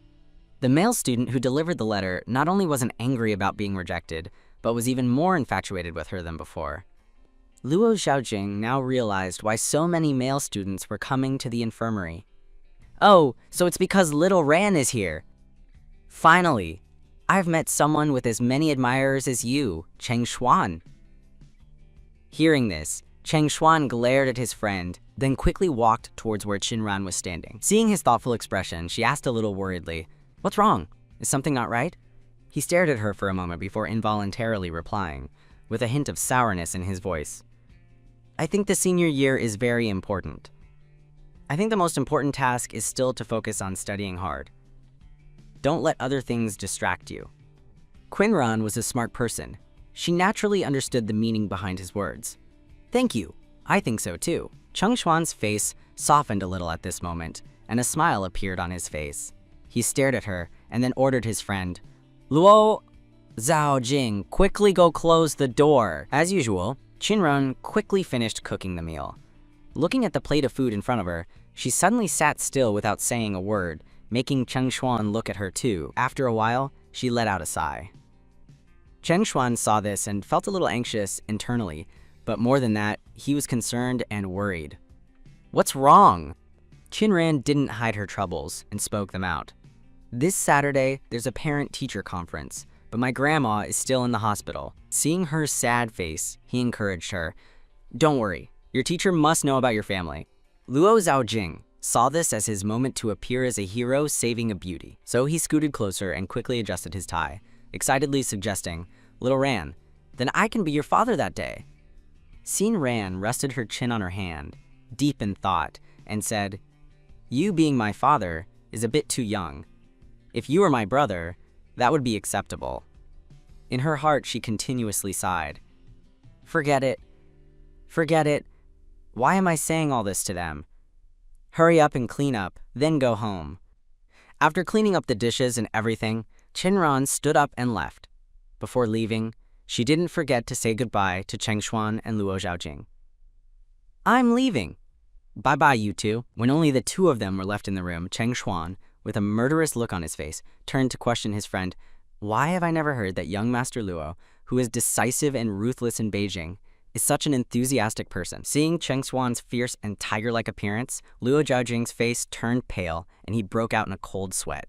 He continuously explained, "Stop! Stop! Cheng Xuan, it's all a misunderstanding. No matter how beautiful little Ran is, I'm not interested in her. I just thought the atmosphere was too stiff, so I just said it casually." Seeing that his friend had no intentions towards Qinran, Cheng Xuan's expression improved a little. Thinking about Qinran's relationship with her family, he sighed, feeling sorry for her fate. Her family situation is truly too sad. Cheng Xuan felt his heart suddenly ache for Qinran. She had spoken so casually just now, but for some reason, he felt a little uncomfortable hearing it. Hearing the tapping sound of rain hitting the window, Cheng Xuan and his close friend both turned to look. "Oh, it's raining, is it?" At this moment, Luo Zhaojing unconsciously looked down at the schoolyard and asked, "Cheng Xuan, do you need me to go give an umbrella to little Ran?" Ah! Luo Zhaojing then spotted Feng Mingyue, who was walking towards little Ran with an umbrella from the front. Qinran, of course, also saw Feng Mingyue. She saw that the girl's clothes were wet in many places. She shook her head, thinking, "This girl is truly like a bookworm, only caring about books. She's dressed so lightly and is completely soaked by the rain, yet she's not worried." So Qinran proactively walked over and took the umbrella from Feng Mingyue. "Let me hold it for you. Lin Xiran probably told you that I work part-time at the infirmary, right?" Feng Mingyue was startled when she heard her straightforward question, but quickly replied, "Oh, I was going to return some books and I was also afraid you wouldn't bring an umbrella." Qinran held the umbrella over her, making Feng Mingyue's heart overflow with joy. She wished time could stop at this moment. How wonderful it is now. It's been many years since we walked side by side like this. It's truly good to be by Ran's side this time. After Qinran arrived at her dormitory area, she immediately gave the umbrella back to Feng Mingyue, not forgetting to turn back and instruct her. "I'm going back now. Don't stay in the library for too long either." Feng Mingyue happily replied, "Okay, I know." Suddenly, at this moment, the phone in Feng Mingyue's dress pocket rang. A message arrived. As soon as the girl picked it up to look, her expression changed. After hesitating for a moment, she still followed the address sent by the person in the message. And so, Feng Mingyue, holding the umbrella, walked to a small alley near the school to meet Feng Zi. As soon as Feng Zi saw her arrive, he immediately approached and asked, "Why did you move out of the Feng family's house?" Feng Mingyu avoided his gaze and casually made up an excuse. It's because I'm in my senior year now, so I want to study even harder. Feng Zi, of course, heard the lie. He smirked and said, "If you don't want to talk, then don't lie to me." Sensing Feng Zi's gaze on her, Feng Mingye froze for a moment. Her hand, holding the umbrella, tightened even more. She immediately made an excuse to avoid facing Feng Zi. I have to go." After saying that, Feng Mingyue quickly turned to leave, but Feng Zi was a step faster. He quickly grabbed the hand, holding the umbrella,